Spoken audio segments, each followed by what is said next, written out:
OTB AM. With Gillette, we don't just play the game, we change it. Gillette, made of what matters. 7:30 on this Wednesday morning. You're very welcome along to OTB AM. It's Eoin and Gerrard with you right the way through until 10 o'clock this morning, and loads coming up. We're going to be looking ahead to the Manchester Derby, which is on tonight. It is a special Carabao Cup Manchester Derby, a one-legged tie. We're going to be looking ahead to that with Daniel Harris very shortly. We're going to be having the latest on the Lions tour. Will there be games in the Lions played in Dublin? We're going to be joined by Tom English a little bit later on to chat about that. We're also going to chat Celtic with him too. And Stephen Doyle is on deal or no deal duty this morning as well. So plenty more on Celtic there and all the transfer gossip as well. And we're also going to be chatting to Ireland's fastest woman, Phil Healy, about how she's preparing for 2021 that could be packed with events or could yet be totally disrupted. And we would love to hear from you this morning. As ever, you can tweet us at Off the Ball or comment on the YouTube stream. Gilroy, a very good morning. How are you, Eoin? What's going on? Not much now. So I was looking forward to becoming a Cypriot football geek over the next few months. I was looking forward to being able to tell your Limassols from your Larnacas, being able to tell you exactly the peaks and troughs of how this league would go. But unfortunately, our in, Mick McCarthy, who is our in, it's all going to be over before it's even begun. Well, I think the fact that Jack Byrne has a 2.5-year contract is going to give you the freedom to be that hipster, you know, to release your inner hipster that we know, who know and love you well, and know is like lurking there beneath the rugged Kerry exterior.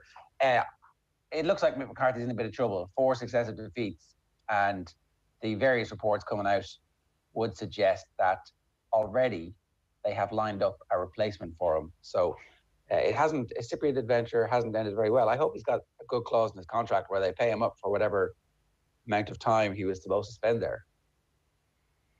It would be in his interest, I guess, to have that. I hope he had it for his Ireland gig as well. Like this is, once you see that there's a replacement lined up, you always know that he's in trouble. And you immediately start thinking about the Jack Byrne move as well, as you mentioned. And you really hope that it wasn't just Mick McCarthy who picked this guy and that Jack Byrne isn't going to be trapped in some sort of nightmare here. It does kind of have the hallmarks for him potentially now of the start of a horror movie, a really bad horror movie, where this promising kid has got this really good opportunity on an island, and the person who gave him this opportunity has now disappeared. His trusty father figure has now disappeared off the island, and this young kid is now on his own and is going to be trapped here for 2.5 years. I hope it does turn into something beautiful and positive, and that we have this brilliant reason, as you say, to, I guess, tell our Larnacas from our Limassols over the next couple of years, because he's a really good footballer. But you definitely think that when you saw it, you're like, well, Mick McCarthy clearly picked this guy to play for him. Yeah, well, famously, Marcello Lippi signed Robbie Keane and then was out the door essentially before the season started. And Robbie Keane's time at Inter Milan didn't last very long. So maybe this is just the first move, and he gets his signing on fee or a significant amount of money, and then somebody else comes in and buys him from hopefully the Championship in England, if that's where he ends up, or somewhere else in Europe. I mean, as Dan McDonnell was saying, this league and European football is going to be exactly where a Jack Byrne character will thrive, where his style of play is more suited than the hurly-burly of the Championship. And, like, I mean, I would back Jack Byrne to survive this. I would back Jack Byrne to outlast Mick McCarthy here and to impress the next manager, whoever that is. Now, maybe the next manager comes in and automatically tarnishes Jack Byrne, and there's an English striker that they signed, I think, as well, as Mick's men, and tries to burn them out. But he's got a contract, and I mean, I don't know very much about Cypriot law. I haven't really got a clue about what the ins and outs of contract law there might be. But you would hope, and you would trust that FIFA and UEFA would step in if there was any contractual issues. That they had to pay him for the deal, so they may as well play him. He's a brilliant, brilliant player. And Mick McCarthy didn't play him. Mick McCarthy took him off the bench like 85 minutes gone in the game last night. Mick McCarthy didn't play very much for Ireland either. So this was an interesting signing. As somebody said on Twitter, and I apologise for stealing the joke, I really hope Jack Byrne's good at getting crosses in, because that's what Mick McCarthy wants. He didn't strike me as a particularly Mick McCarthy player, did he? Not at all, actually.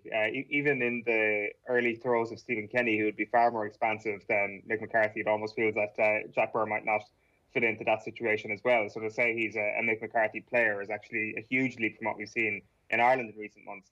Like, the thing here is that Mick McCarthy hasn't exactly built up a reputation as this guy in Cyprus yet. His reputation in Cyprus is just really bad at being a football manager. That's what they think of him, and that's what the replacement manager might think of him. You know, the guy who lost 4 games in a row. So I don't think Jack Byrne has come anywhere close to being thought of as Mick McCarthy's guy. He's just a guy who has the Irish surname and the guy who's from Ireland, and that's why the links might be there. So you give him every chance of succeeding, because when he left Ireland and when he left the UK as a kid, he did pretty well in the Netherlands, and that's when we started to get really excited for the first time about Jack Byrne, that he was going to make it in the Premier League. So you'd hope that the sort of lack of homesickness in that situation with Canberra is something that he can bring into this, for example, and that he's pretty comfortable in a fairly alien environment for an Irish footballer.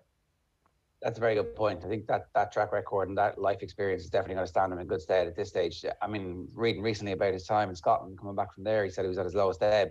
So he has recovered from massive setbacks in his career before. And he's a man now where he was essentially still a kid when all of that was happening. So, the one thing you would hope is that there's no long-lasting effects from having had a bad dose of COVID. Like we've seen so many sport people around the world really struggle with the aftermath of that. So you hope he's able to do justice to himself, and you hope that things work out for him. And if he's fitting well, I think McCarthy should stick him in the team. We know that he improves every team that he plays in. I'm sure that a team who've lost 4 games in a row in the Cypriot League will benefit from having a baller like Jack in the team. So, where does Mick McCarthy end up? You saw him walk out the door as Ireland manager, where you think to yourself, God, this is going to be ideal for him now to have a really good Indian summer in the top 2 tiers in England. Does this damage that at all? I don't think English football pays any attention to what's going on in Cyprus. You would expect McCarthy to, if things go pear-shaped. And there are some Cypriot journalists reporting that he's on the way out and that they're about to replace him with already a candidate that they know. If it does go south, then English football, are there big jobs in League One where Mick McCarthy is the perfect manager for it? If you want a team to be in that bottom third but survive in the championship, Mick McCarthy knows his way around that. But that's his level. There's no Premier League job for Mick McCarthy. Maybe the Celtic job next year. Is that a job where perhaps as a former player, as a former Ireland manager, that there is a potential for him to throw his name in that hat? I don't know. You would think that Celtic would be looking for, something more progressive than that. We're going to talk with Tom English a little bit later on about Neil Lennon and maybe Neil Lennon gets another season. Perhaps that's the level of loyalty that has been built up between him and the club. I don't know, but and I'm sure the Celtic fans wouldn't really be welcoming Mick McCarthy with open arms either. But what's his level? It's the bottom of the championship, the top of League One at this point. Hard to disagree with that, to be fair. We're going to be chatting a little bit more about that, as you mentioned, Celtic, with Tom English later on. In a couple of moments, though, we're going to be chatting to Daniel Harris ahead of tonight's Manchester derby. Not only is this a one-legged affair in a cup competition, which makes it pretty big, but there is this unbelievable salt being scattered over every inkling of Manchester United and over Liverpool at the moment, where we kind of forget that they're actually playing Manchester City tonight. If you look at all the back pages, you think to yourself, well, this clearly is Manchester United versus Liverpool. And there has been some pointing towards the Rafa Benitez facts rant from Ole Gunnar Solskjaer in the build-up to this game. There's a nice little bit of needle building up here between Klopp and Solskjaer. Yeah, I hope it was pointing towards the facts rant. For anybody who's missed this, Solskjaer did a press conference yesterday, and he was asked about the number of penalties, which was essentially a Twitter meme weekend. And then Klopp turned it into a story. And, we had the discussion yesterday about why Klopp was doing that. Solskjaer very clearly thinks that opposition managers are attempting to influence referees, and he claims that it has been a successful tactic in the past that Frank Lampard used when Chelsea didn't give away a penalty against Manchester United. He says it was Stonewall. The Guardian coldly reported that the incident happened outside the area.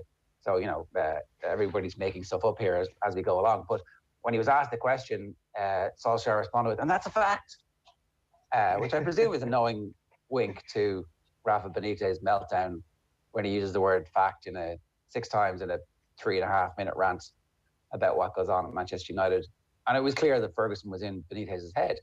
Like, it's a power move in one way. I still haven't heard the audio for it, so I think we're trying to get our hands on that to kind of discern exactly how knowing a wink it was in the direction of that. But he's got his big boy pants on. That's certainly like Solskjaer's feeling himself a little bit here. And why wouldn't you? You know, you are, as the Manchester United fans keep pointing out, joint top of the Premier League. And now you're joint top with a game in hand. And now you're playing City tonight in a game where you've got a really good chance of winning and getting a place in the cup final against Jose Mourinho. And, you know, in the next month, you could be top of the league. You could have gone to Liverpool and won, and you could have a trophy. And all of a sudden, Solskjaer's knocking on the door and saying, "About my contract, I'd like an extension." Yeah, the balance of power looks like it's shifting if the next couple of weeks go in Solskjaer's favour, which is going to be fascinating, really. Nobody really saw this coming 2 months ago, that Solskjaer might be in that position of power. And as you say, he's a couple of wins away from being in that position. So it's remarkable. And I think we'll get into this with John Duggan as well later on about how important the League Cup is and who actually cares about the League Cup. I think there's a hell of a lot of Manchester United fans who would be unbelievably happy if they get over the line tonight against Manchester City. It's a huge game, and I would definitely be of the opinion that it's a pretty big competition in a certain context. Oh, I love it. It's brilliant. Knockout football under lights. The weather is pretty bad. It's like it's an excellent thing to do midweek because it's always good games. It's always good teams, especially when you get to this stage with maybe a couple of exceptions in recent seasons. But those two-legged games between two teams who are evenly matched have been excellent in recent years. Before we go on this, Velton Man, who I think is a burner account for one of the Glazers, says, "With United tied top, what is the reflection on the Glazers and Woodward and their work in getting the team to the top?" That's one of our YouTube comments this morning. So essentially, somebody at Manchester United wants us to spare a thought and a moment for the Glazers and all the hard work that they put in wrestling Manchester United back onto their perch. You know, Ed Woodward, the Manchester United fans are saluting you in our YouTube comments this morning. Congratulations, buddy. You made it.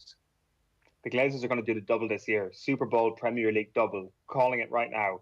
Right, OTB AM is live in association with Gillette. Good morning. Start with Gillette, giving you the confidence to tackle the day ahead. Let's tell you what's coming up this morning on OTB AM. We're going to be joined by Daniel Harris in just a couple of moments' time to look ahead to that big Manchester derby tonight in the Carabao Cup. The top stories then coming your way at 8:05. Could there be a Lions match coming to Dublin? We'll get into that after 8 o'clock. Phil Healy then joining us at 8:15 to talk about her plans for 2021. John Duggan with his first virtual insanity of the year coming up at 8:30. And then Tom English will put a bit of meat on the bone on that Lions story. And also a bit of chat around Celtic and their recent trip to Dubai at 8:45. And then after 9, Stephen Doyle is up for Deal or No Deal. Phil Egan, how are things? Well, how are you doing, lads? How salty is this on the saltometer between Klopp and Solskjaer at this point? Is he really bringing up the zombified quotes of Rafa Benitez and throwing them back at Jurgen Klopp, in your opinion? Yeah, definitely. And why not? The 17th was always going to be tasty anyway, but what happened the other night, obviously, with Liverpool losing, meaning that there's a fair chance, I'd be very surprised if United aren't ahead of Liverpool going into that game on the 17th. All they have to do is avoid defeat away to Burnley, and they have a good record there. So, you know, worst case scenario, they draw. They're still ahead of Liverpool, and, you know, we know how good Liverpool's home record is, but yeah, it just stoked things, obviously, what Klopp said, and then it was always going to be put to Solskjaer. But Solskjaer, you know, he doesn't usually get involved with these war of words, but just very subtle reminder of what Rafa Benitez said, and we know what happened after Rafa Benitez facts rant. It didn't really work out that well, but in fairness, that season United were a better team than Liverpool, so I don't think it necessarily had anything to do with Rafa Benitez's rant. But you know, the tables have turned a little bit, but I still feel Liverpool are a better team than Manchester United. And I mean, everyone's talking about United and Liverpool, but City for me now are the ones just working their way on the inside. And that's why I think tonight's game is so fascinating. If United could actually beat City, you know, puts a bit of doubt in their minds that United are saying, not only have we beaten you tonight, but we're going to beat you to the Premier League title as well. So yeah, no, it's great, like, because let's be honest, life is not great outside sport at the moment. But here we have what could be a 3-horse race. We've got a really good cup game to come up tonight, and don't forget, lads, Spurs are on their way to Wembley. Don't know how I can say that without singing the song, the Chaz and Dave song from the '81 Cup final, which obviously was Spurs and Manchester City final. That could happen, but Spurs booked their place in the final last night. Pretty much a Jose Mourinho performance where it was a comfortable 2-0 win. There was a few hairy moments where Brentford had a goal disallowed by VAR, but Spurs beating Brentford 2-0 thanks to goals from Moussa Sissoko and Heung-min Son. So Spurs play either United or City. Obviously, those two meet at Old Trafford tonight from 7:45. City will pay tribute to club legend Colin Bell before the game. The former England international died yesterday at the age of 74 following a short illness. So the City players will wear replica retro shirts with Bell's number 8 on them ahead of kick-off. Mick McCarthy could be on his way out at Applewell. 4 defeats in a row now. And Ireland international Jack Byrne came off the bench to make his debut last night. Just 5 minutes off the bench. Now, that was only 24 hours after he completed his move from Shamrock Rovers, so barely at the club. But it looks like Mick McCarthy's not going to be there. Some reports in Cyprus actually claim Applewell have already lined up a replacement for McCarthy. Jayson Molumby says Republic of Ireland teammates Seanie Maguire and Alan Brown played a big part in him moving to Preston. He's left Brighton on loan until the end of the season. Now, there was talk of this being a permanent move, but maybe it shows Brighton still have plans for Molumby, that they didn't want this to be a permanent move. England defender Kieran Trippier told a friend to lump on that he'd moved to Atletico Madrid from Tottenham in 2019. The FA has published its written reasons for giving the England international a 10-week worldwide ban for breaking betting rules. The suspension's on hold as FIFA is considering an appeal from Atletico. The document shows Trippier first informed a friend his move was happening 5 days before it became official. Dublin could play host to the Lions if a decision is made to switch this summer's South African tour to Ireland and the UK. It's been reported it's one of many contingency plans being discussed if the Lions decide against travelling to South Africa amid growing concerns due to the increase in the spread of COVID-19. And good news for the Donegal senior footballers, because Oran McNeilis is back. The Gweedore clubman spent the past 2 years away from the county panel, but he's confirmed that he will be playing for Donegal this season. Phil Healy, great stuff. Thanks a million for that. It is 7:48 on this Wednesday morning. You're watching or listening to OTB AM, and we are talking football next with Daniel Harris. But before that, have a listen to this. This is from last night's football show. Here's Dan MacDonald. There's a big dose of Fergie about Klopp sometimes, isn't he? He's like Fergie with a different setting. You know, it's like Fergie with a more. It's like, you know, let's push the dial to more upbeat, sort of jovial. But listen, but that's what makes him what he is. Like he's a great manager. He's a terrible loser. And like you generally you don't want a manager to be given the compliment as a good loser. You know, he's a very good loser. And he's exerting pressure in his own way. And you know, all managers do that to some degree. And they will get their payoff, you know, or not, you know, depending on how effective that is. I mean, it's some do it with a smile, some do it.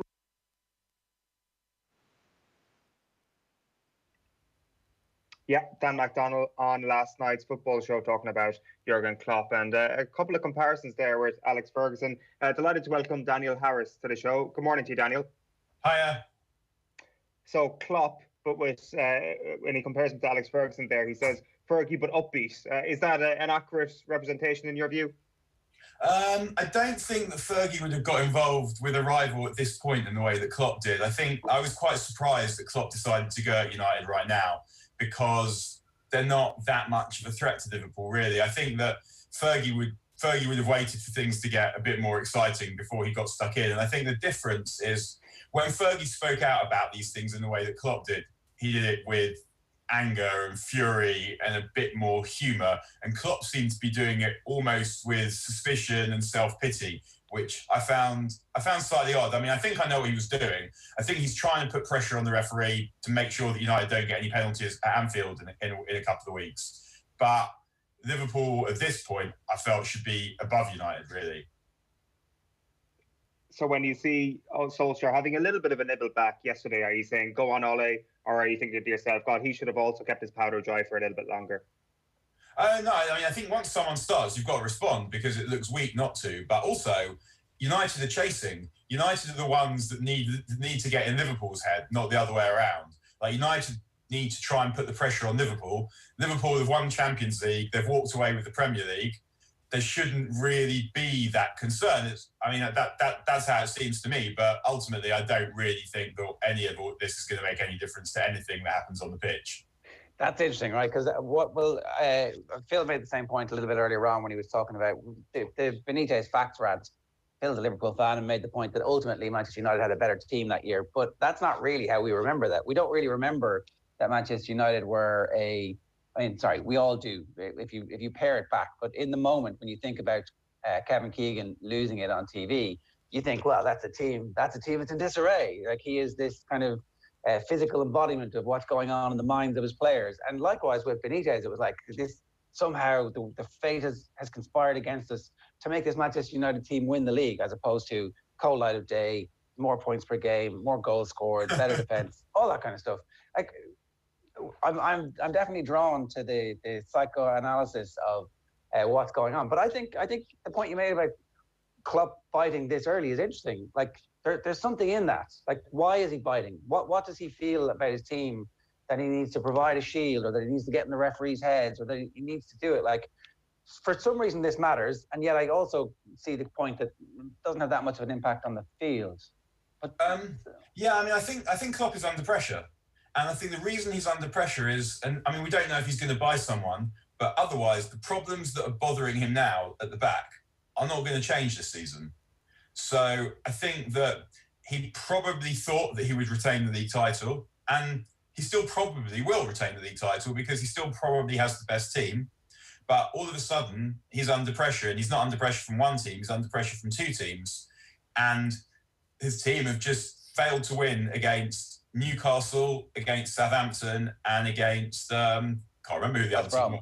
West Brom, scoring one goal in those 3 games. And Fulham 2 games before that. Yeah, he's under a little bit of pressure for the first time in a while.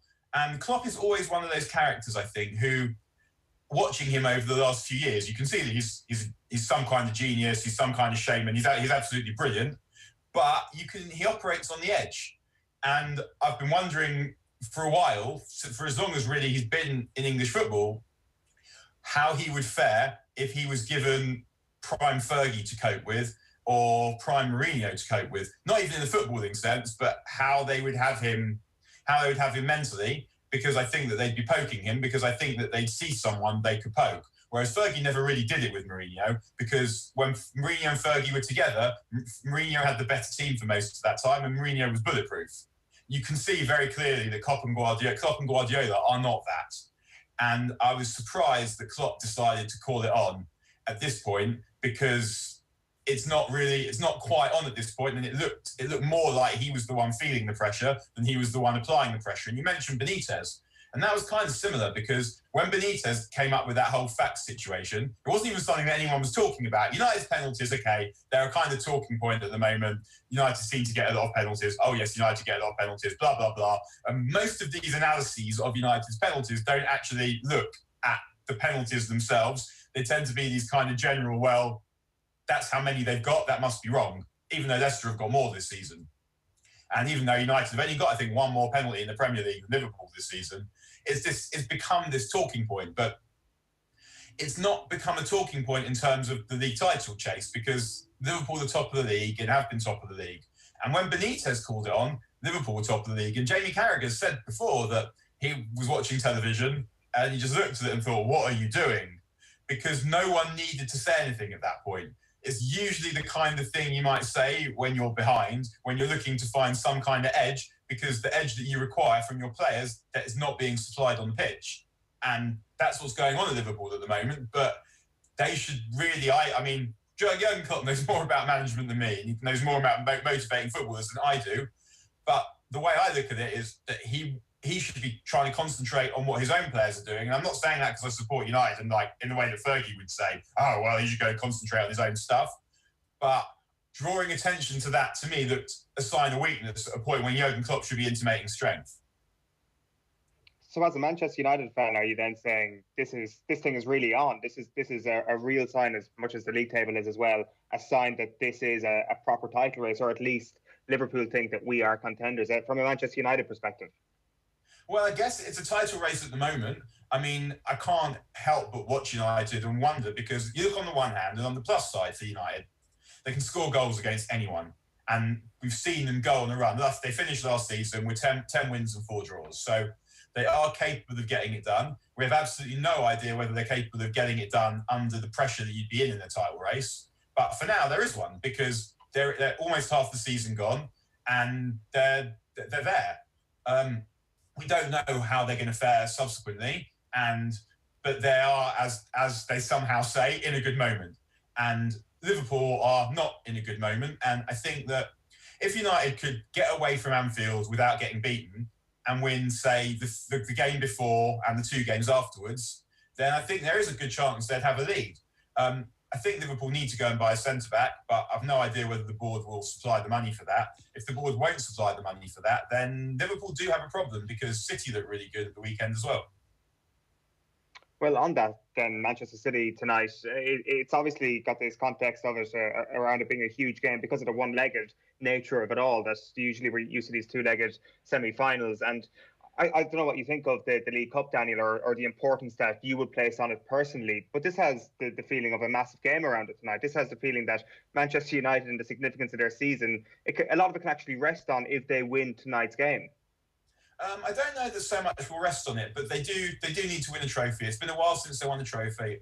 Solskjaer could do with winning a trophy as well. And it's also a derby. So you want to win every derby, and you need to try and stop City getting to the final, and you need to continue the momentum. So there is a lot going on tonight. But I think that if United were to get beaten, then they've got Watford in the Cup at the weekend. And by the time Burnley comes around in the league next week, followed by Liverpool, I think that if they've got beaten, no one will be thinking about this too much. But they could do with proving to themselves that they can win these kinds of games, because they lost to Sevilla a game in the Europa League final, the game they should have won. They were dreadful against Chelsea in the FA Cup final, and City was a bit of both. They were quite good at some points and quite dreadful at other points in the League Cup final last season. But of course, like, the more games you win, the better it is for everyone. And United do have momentum at the moment that, I mean, kind of came off partly off the back of Marcus Rashford's goal against Wolves, which it would be really easy to dress up as just a fluke, like it was a speculative shot at the end, at the injury time of a difficult, tight game. Or you could look at it as one of United's 2 killers, Fernandes and Rashford, forcing something to happen. And he had sort of been hinting at forcing something to happen for the 10 to 15 minutes before that, and he managed to do it. And the more games you win, and the more you elevate in your own mind the fact that it happened because you forced it to happen. The same thing that happened against Villa at the weekend, that they played really well in the first half against Villa and should really have finished the game. They didn't. Then Villa came back into it, and straight away United went back down the other end and managed to force themselves a penalty. And I mean, yeah, the discussion about whether that was a penalty to me was extremely bizarre. And as was the fact that no one even discussed the fact that Tyrone Mings elbowed Paul Pogba in the face in the penalty area, and no one said anything. But the ability to find a way in adversity is something that is working really well for United at the moment. So obviously beating Manchester City in a derby semi-final is something that will just keep that going. And they won't have the confidence that Liverpool have yet. They don't have, or Manchester City, they don't have the assurance that they're able to go into these big games and do whatever they need to do. So if they can force that to happen, then that will obviously make them feel better about themselves. There is this sense that while Jurgen Klopp has targeted Manchester United this week, that Manchester City will kind of sneak through on the outside and run away or open up some sort of points gap on the rest if they manage to catch up with them in the Premier League. Do you subscribe to that we're seeing a resurgence from this Manchester City team that is akin to the peak of Pep's City team? No. I don't. I think that Pep's great City team are finished. But I don't mean they're finished and that they're rubbish now. I mean that they're definitely not improving, and they do need some refurbishment. But they've stopped conceding goals, and they'll always score goals, and they still have some great players. So that combination of stuff, I mean, it was enough to get Fergie over the line in 2011 and 2013, and almost in 2012, when his third great team were finished, but quite a lot of the players were still there. They were still good, but they weren't as good as they were, but they were good enough to win a couple of league titles. And it's possible that City could be good enough to do that. I'd want to see more than 90 minutes against a terrible Chelsea, and we'll learn more about them tonight than we did in that Chelsea game, because United are a better team than Chelsea, and they're in better form than Chelsea.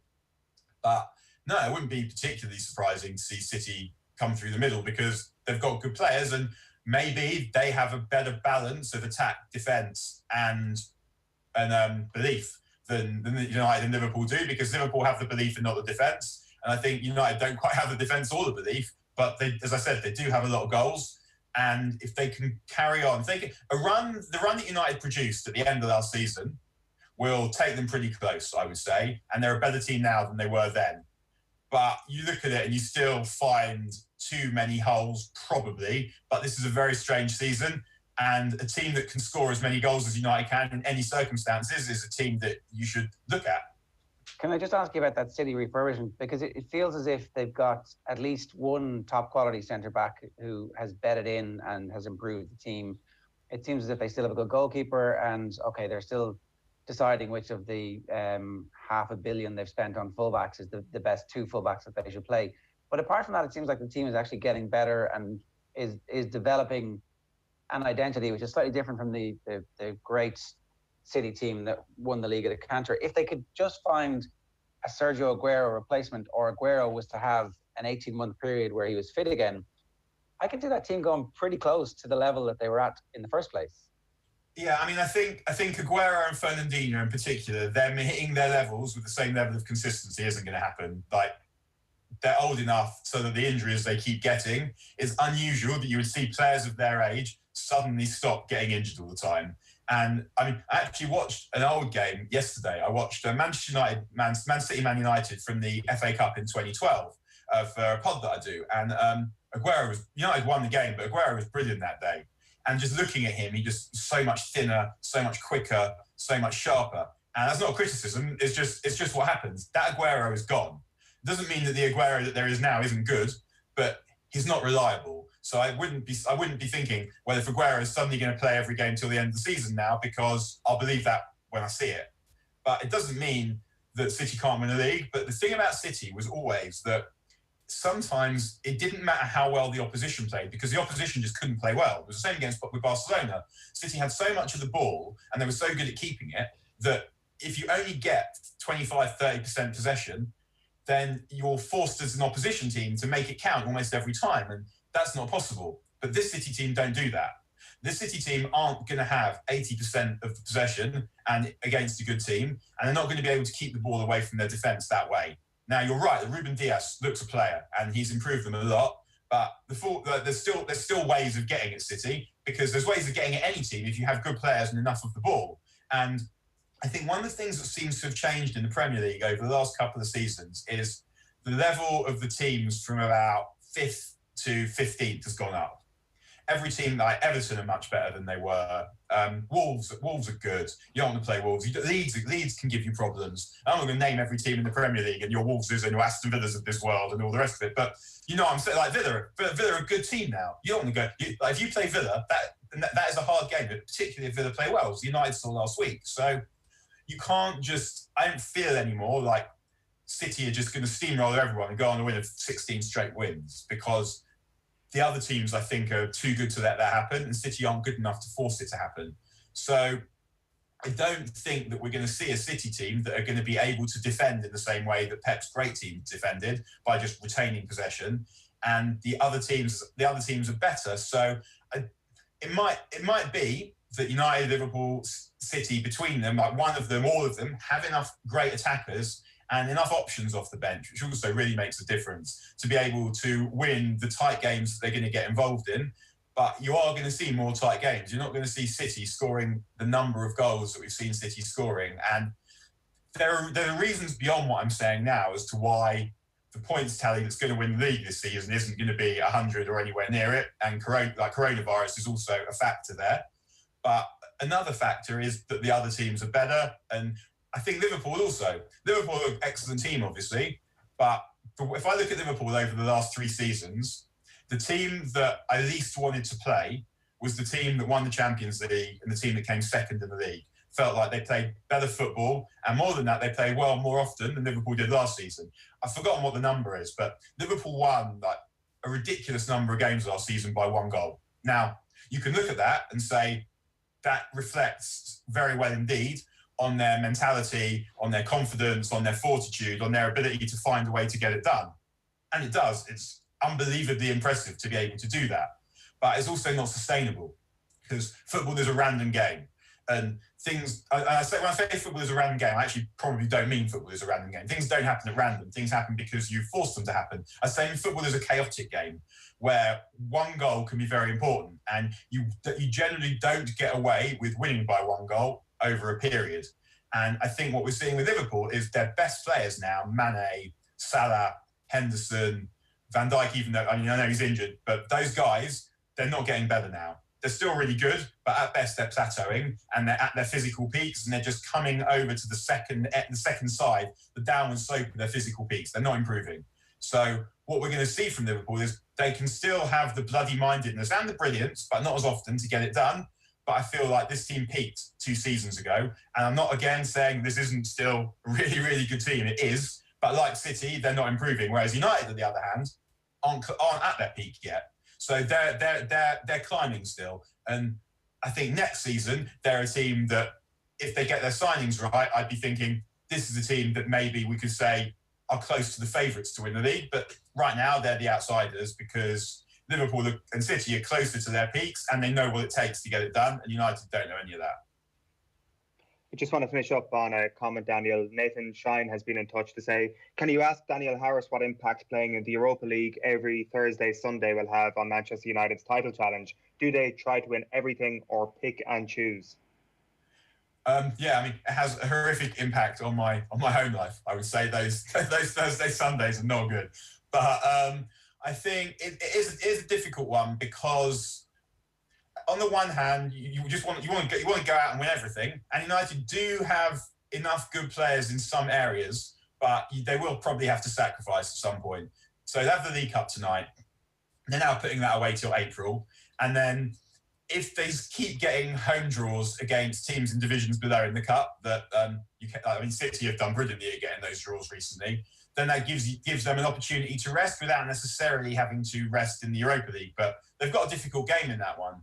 So they could easily lose to Sociedad. So perhaps I would say I would reserve judgment on what I think is going to happen there until I see whether they get through the next round or not, because they might just go out in this round. But it might well get to a point where if they are in a serious title race and it does look like they might win the league, then it will mean that they are going to finish in the top 4, so they don't need that aspect of the Europa. So you might start to rest in the Europa because they do have good enough players. So I would say ultimately with United, there are 2 players that in the big games they cannot afford to be without, Marcus Rashford and Bruno Fernandes.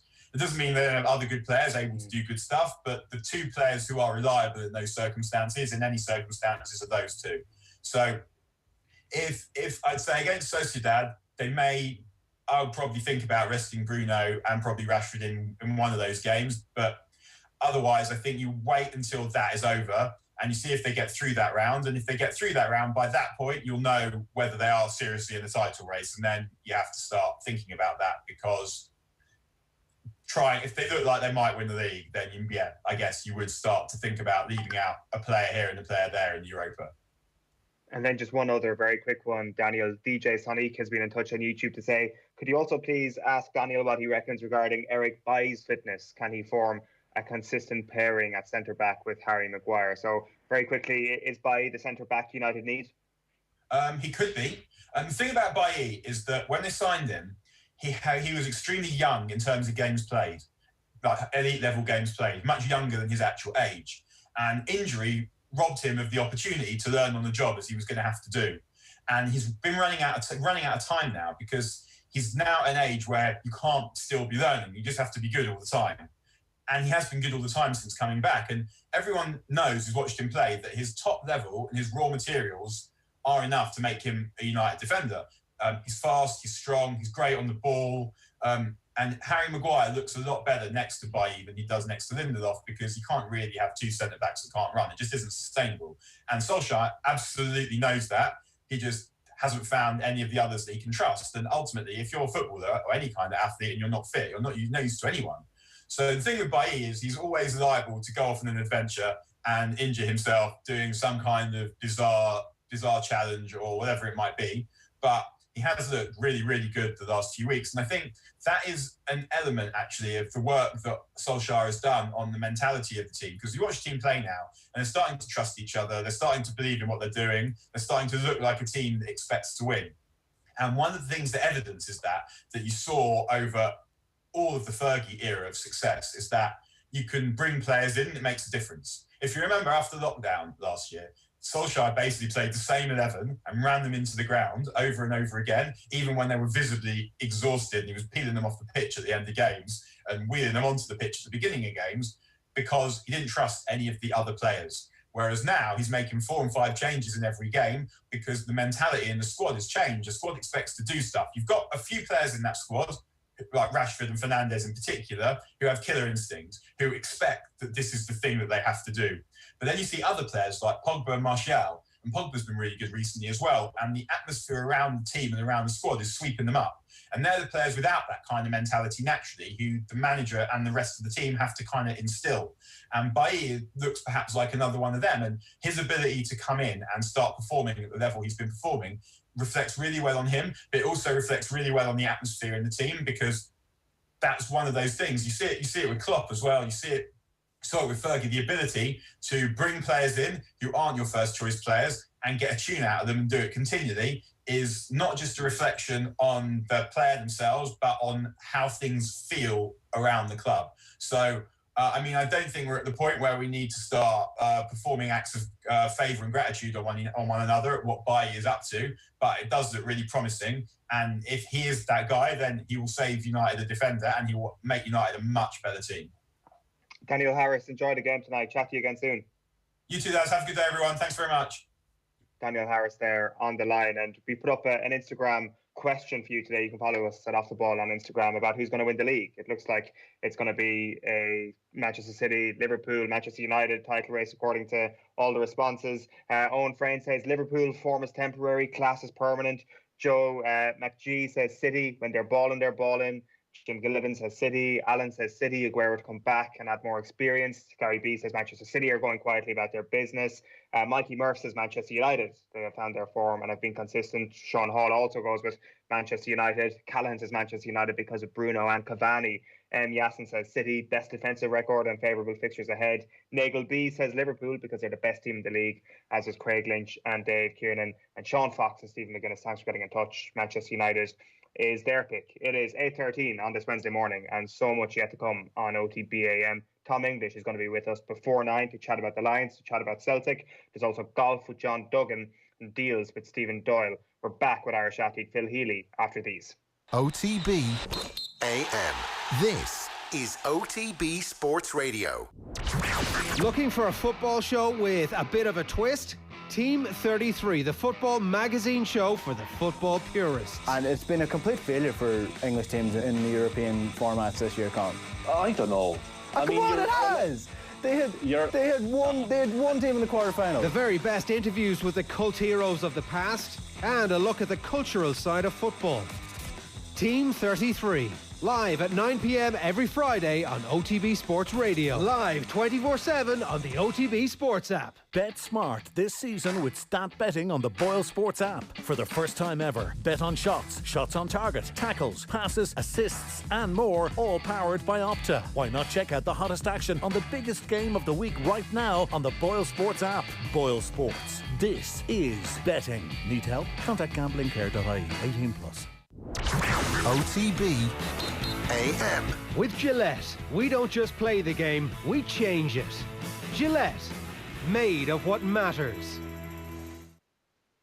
Welcome back. Let's take you through the sports pages this morning, and we'll start with OTBSports.com. The lead here is John Duggan's Virtual Insanity article. His golf tips are back for 2021. There's also a piece here about a bright future for Mayo GAA, with a question mark after it. Andy Moran on those coming through. He was on the show last night at Run the Rule Over, who's going to be coming through over the next few years at Mayo. There's also content on Jayson Molumby and Neil Lennon. You can get all that stuff on the OTB Sports app as well. In the newspapers then, the Irish Examiner this morning leads with a piece with John Kiley saying he won't accept fatigue as an excuse for falling short in 2021. The start of inter-county training has been pushed back, but the build-up is already beginning. And frustrated, that's a quote, Enright says his time with Kerry is up. Shane Enright, the latest GAA name to hang up the boots. It seems that they're all coming from Kerry and Mayo at the moment, and Meath, I should say, all the high-profile GAA retirements.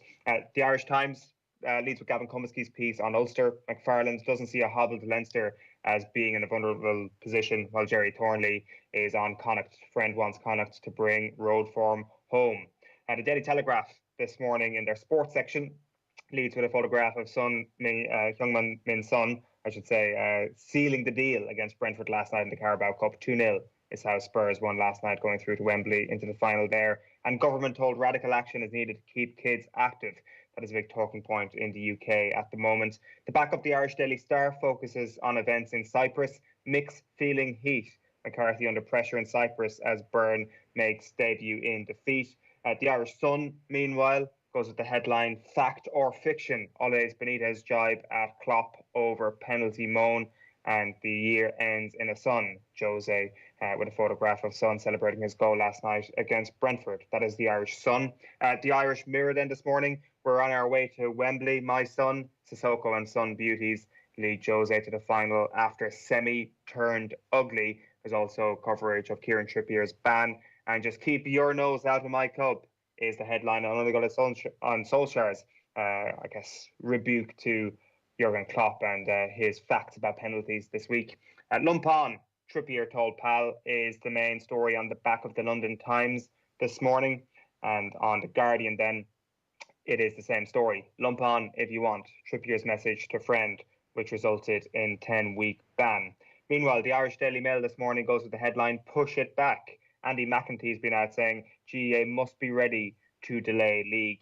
And European Cup in doubt as French lose faith is the latest on the Champions Cup there. It'll be interesting to see how that progresses over the next few weeks. The Irish Independent then, McCarthy facing axe with Cyprus venture turning sour.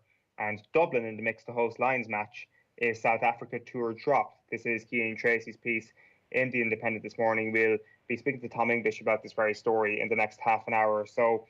The Racing Post then is saying to count on City, Pep's men can boost hopes of a fourth straight EFL Cup with a win over Derby rivals.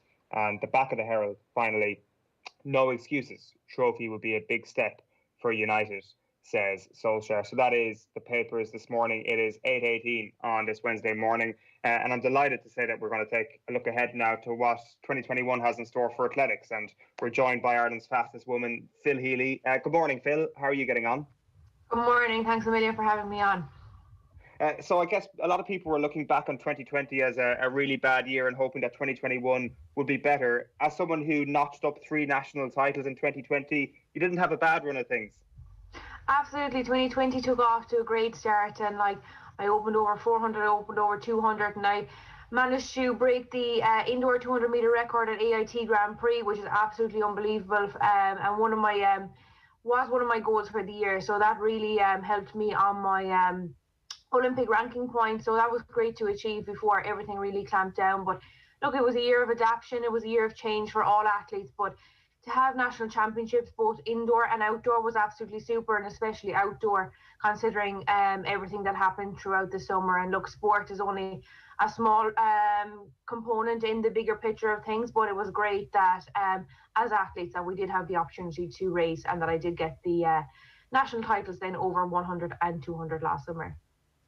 I saw you saying in September that you were about to go into a winter training camp, basically. Has that extended all the way through until this very moment, and does it continue now for the next couple of months?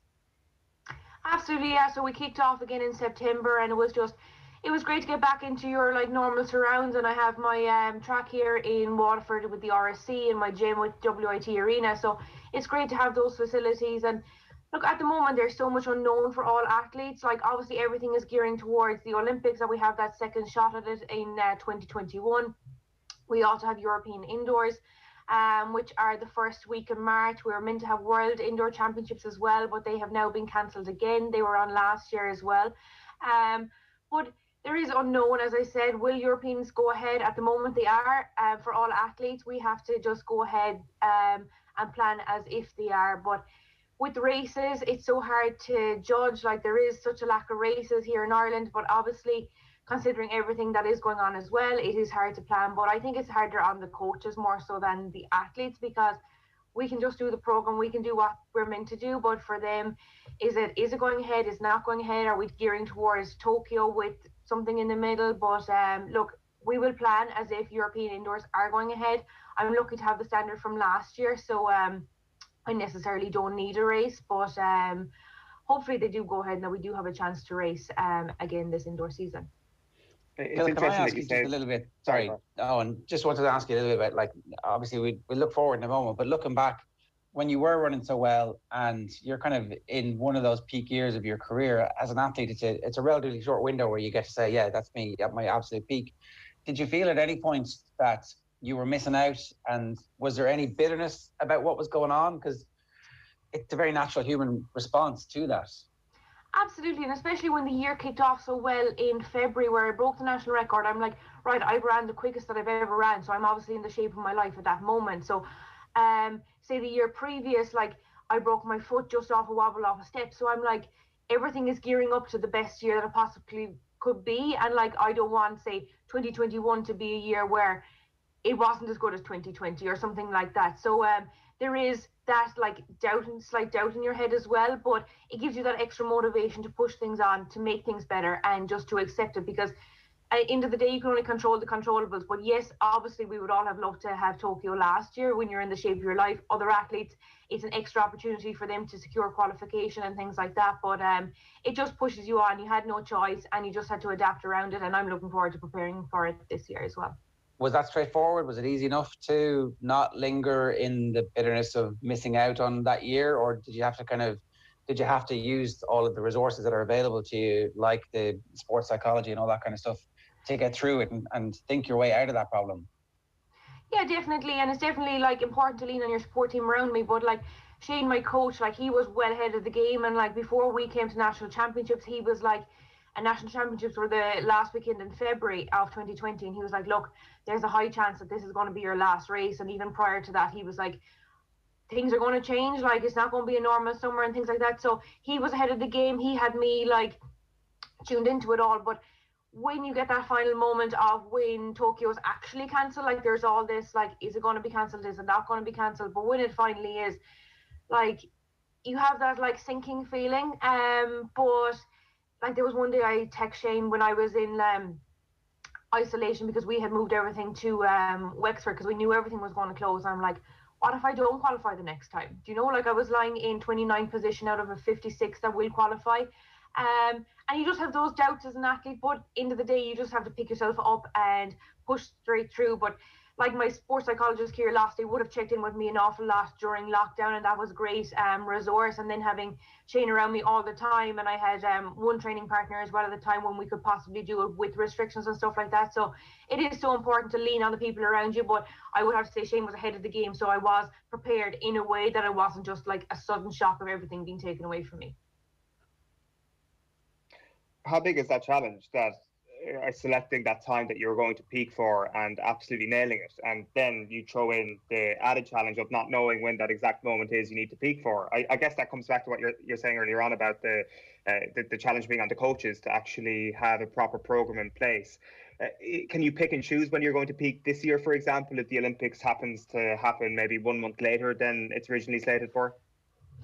Absolutely. And look, for me, I just turn up to training and do the program, and like, obviously myself and Shane have a great relationship in terms of like, I get to have input and different things like that, but it boils down to Shane planning the whole thing. And that's where it comes back to, say, like last year, we knew that Olympic qualification, it came to a certain point where qualification no longer counted. So if anyone raced from April on, it didn't count until December this year. So it didn't make planning as difficult, and it was just training and pushing things through, and we had an extra window of opportunity to make things better. But when it comes to this year, we know that Olympic qualification has opened up again. We know that every other country is preparing for European indoors at the moment. As I said, I'm lucky to have the standard, so I necessarily don't need to race. But other athletes are in a position where they need to race if they're targeting European indoors.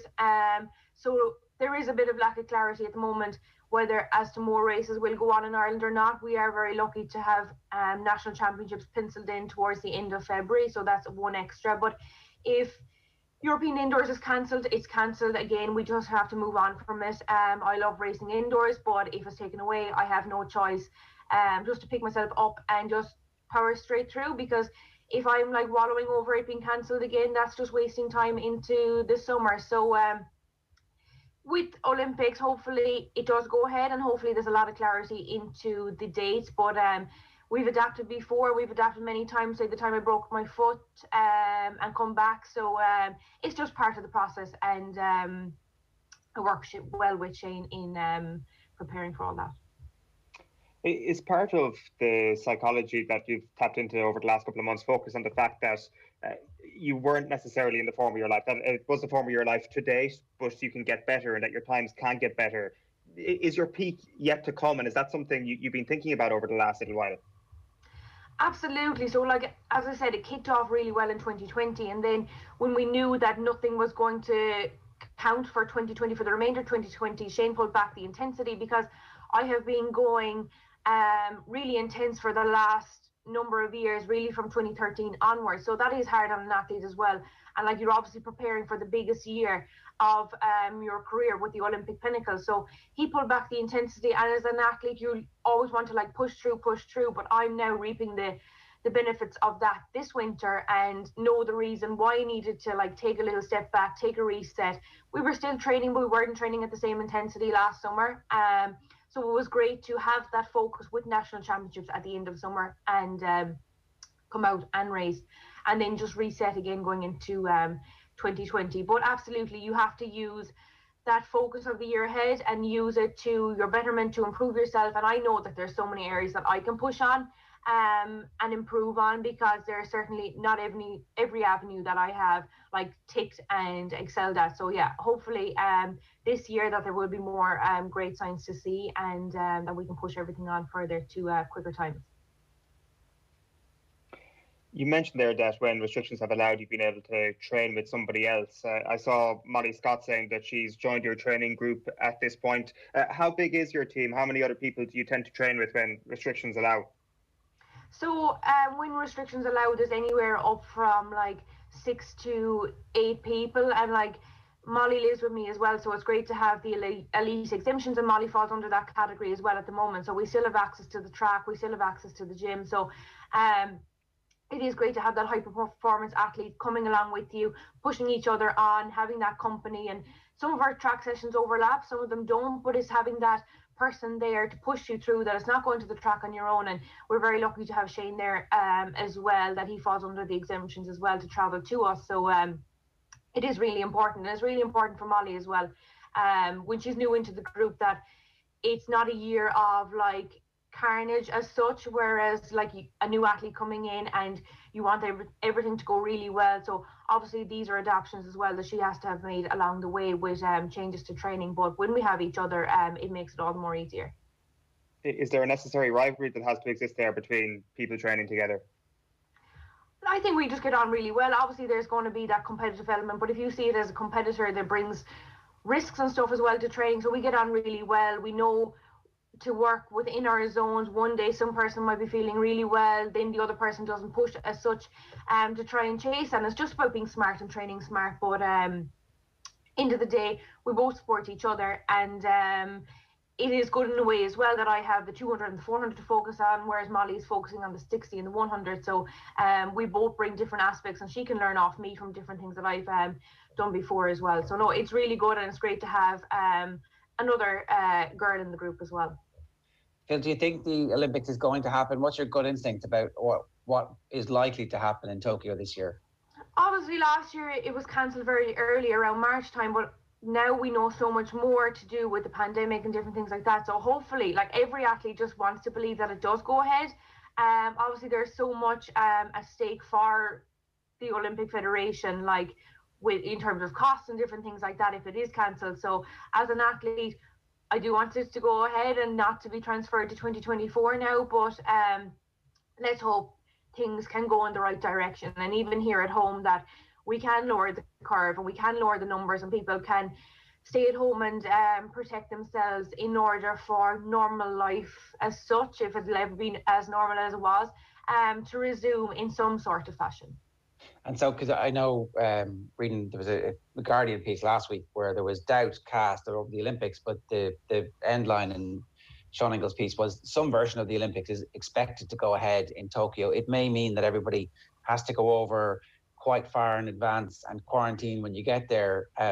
Athletes famously will literally go to the ends of the earth to compete in their event. Are you willing to go to Tokyo 6 weeks early and quarantine and isolate if you have to, if that's what it requires to get this done? Are you willing to take the vaccine and all that kind of stuff if that's what's required to compete?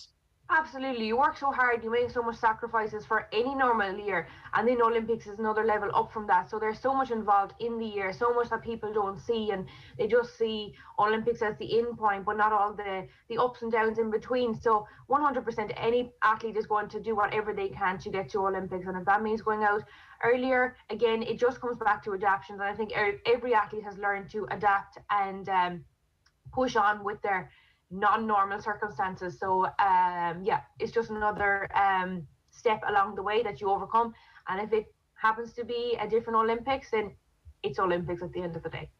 Do you know when I was going to just ask about when your next race might actually be at the moment? So at the moment, National Championships is definitely one on my target, and hopefully European Indoors will go ahead after that. So it will be over 400 indoors, so I'm definitely looking forward to that. We didn't have major championships indoors last year with the cancellation of World Champs. So if it goes ahead, absolutely super. If it doesn't, we just move on. And Olympics is obviously the main goal this summer. I was actually just going to ask about the 400 metres there. How much has that event tweaked your training a little bit? Has it always been a big focus for you? Like last year, we always set out that the 200 was going to be the main focus of the indoor season, because you can collect high points towards Olympic ranking. So I definitely achieved that with the 23:10, breaking the national record at AIT Grand Prix, because it was a high graded race as well. So it had an extra weighting of points, and then I did the same at national champs. So that has ticked the box for me with Olympic ranking points, because you can only hold 2 times from indoor. So that is that 200 box tick. So necessarily we don't need to race over 200 this indoor season. So for me, the 400 was always going to be the focus of this 2021 season, even if Olympics obviously went ahead in 2020 as planned. So for me, my training always has a mixture of the 200 side and the 400 side, because that's what works for me. It necessarily doesn't work for other athletes, but I do love mixing up the two, and it changes the focus as well between the two. Well, listen, Phil, all the best for 2021. Hopefully there will be big events for us to all watch you compete in over the next few months, and hopefully the Olympics do go ahead. Take care, Phil, and thanks a million for taking the call. Super, thanks a million. Best of luck. Thanks a million. Phil Healy there on the line, Ireland's fastest woman. Now, here's what we've got on OTB Sports Radio today. From midday, we've got Leaders' Questions with Stuart Lancaster coming up. From 1 o'clock then, OTB Gold with Dr. Harry Edwards on O.J. Simpson. The Legends interview with Jim Beglin is at 3 o'clock. And then from 4 o'clock, it is a retro panel on capturing sports' greatest stories. OTB Gold is up from 6 p.m. tonight. Catherine Switzer on the 67 Boston Marathon. And then from 7 o'clock tonight, we are live. OTB Keith Wood on Wednesday Night Rugby. Poch at Paris Saint-Germain with Philippe Auclair. That is all available, of course, on OTB Sports Radio. You can get it on the OTB Sports app, and you can get that wherever you get your apps. And we're going to be joined by John Duggan in just a moment, just to give you a flavour again of what was on the back pages this morning. There's a little bit of beef brewing between Jurgen Klopp and Ole Gunnar Solskjaer. It is Manchester City that Liverpool are playing tonight, but it seems that the beef this week has focused on United and Liverpool. Factor friction, for example, is the back of the Irish Sun this morning. Ole's Benitez jibe at Klopp over penalty moan. Gerrard was kind of parsing through this earlier on. We're not 100% sure if he really wanted to go down the Benitez route to actually point towards the former Liverpool manager, but that certainly has been reported. on the, you are sure. You are sure. He did. Of course he did. Like, why else would you? I mean, it's like I think it's kind of a little bit delicious. It has this from Solskjaer's perspective, it suddenly catapults him into the realm of Fergie's natural successor. Like, and it's been done. So if you look back at what Frank Lampard was doing, Frank Lampard was comparing himself to Jurgen Klopp, and trying to insinuate that he had the same kind of career path as Klopp. Solskjaer hasn't done that at all at any point. He hasn't said, look, I'm having the same struggles here at Manchester United that Alex Ferguson did when he arrived. Even though there are a lot of parallels between how difficult it was for Ferguson when he arrived at Manchester United, the situation he inherited, the job of work he had to do to build a team spirit and eventually make it his team. You can. I think in a couple of years' time, if the Solskjaer works out, we'll look back and go, actually, look, there are very clear parallels there. But what Liverpool have done, what Klopp has done, and given him the opportunity to do this week is like accelerate in people's minds and cement the reputation that Solskjaer has. Bear in mind, if Solskjaer gets hammered tonight and loses against Burnley and things go pear-shaped, we could still see a scenario where at the end of the season he's out. But it just looks at the moment like a couple of wins here and everybody will start going, well, Solskjaer, he's weathered the storm. He's now officially a Manchester United manager. All you got to do is make sure that you're automatically qualifying for the Champions League every year and you're in the title race. And the money will continue to roll in. The Glazers will love you. Ed Woodward's job is safe. Everybody's happy. That's the Man United gig at the moment. It's not to win stuff. That's not like your job description does not require you to win the league every year. It's not really what it would be like under Abramovich at Chelsea. If the business is functioning, then the business is happy and therefore the management won't be under threat. And Solskjaer is very close to achieving that right now, which is a scenario that we couldn't see 5 or 6 weeks ago. And all of a sudden, Jurgen Klopp gives him this opportunity to harken back to Benitez against Ferguson with Solskjaer in the Ferguson role. Happy days. Absolutely did he mean it. Yeah, and it's like a nice bit of... it's just a nice little moment for him where he gets to go, this is what it feels like. Wow. I kind of hope that this is like the start of Solskjaer being this big brash personality in the media, that if they get beaten tonight, he's like, yeah, well, a load of oil money funded your club. Pep Guardiola, look how many billions are pumped into your squad. That doesn't bother anything. We don't do the same sort of thing here at Manchester United. Maybe this is like a sea change from the personality of Solskjaer. Like, he definitely enjoys it at the moment. I don't think so. I don't think that's his character. I think he is definitely going to be his own man. He's not a Ferguson clone. I'm saying there are parallels between difficulties that they both faced, and like how ridiculous an achievement would it be for Solskjaer to win the league this year, right? I don't think anybody, any of the conversations that we've had, anybody realistically expects them to win the league, and yet there is a chance that could happen. It's now no longer ridiculous to think that their squad has the capability of going on a run, as we've seen under this manager. They're in the middle of a run at the moment. They could easily just not play in the Europa League. They can completely play a B team and put all their eggs in the basket of the title race, which is what I would do if I was in that scenario at the moment. And that would be one of the greatest achievements. Like, I know it sounds ridiculous given how much money they've spent and the quality of the players they have, but to have turned that club around up against this brilliant Manchester City team and this brilliant Liverpool team at the same time, it's unbelievable if it happens, right? And I don't think anybody actually has convinced themselves that it's a realistic thing just yet, but that's the level of achievement that we're talking about here. That would be on a par with Ferguson winning his first title. Not quite, because obviously that ends such a long drought, but it's not a million miles off it.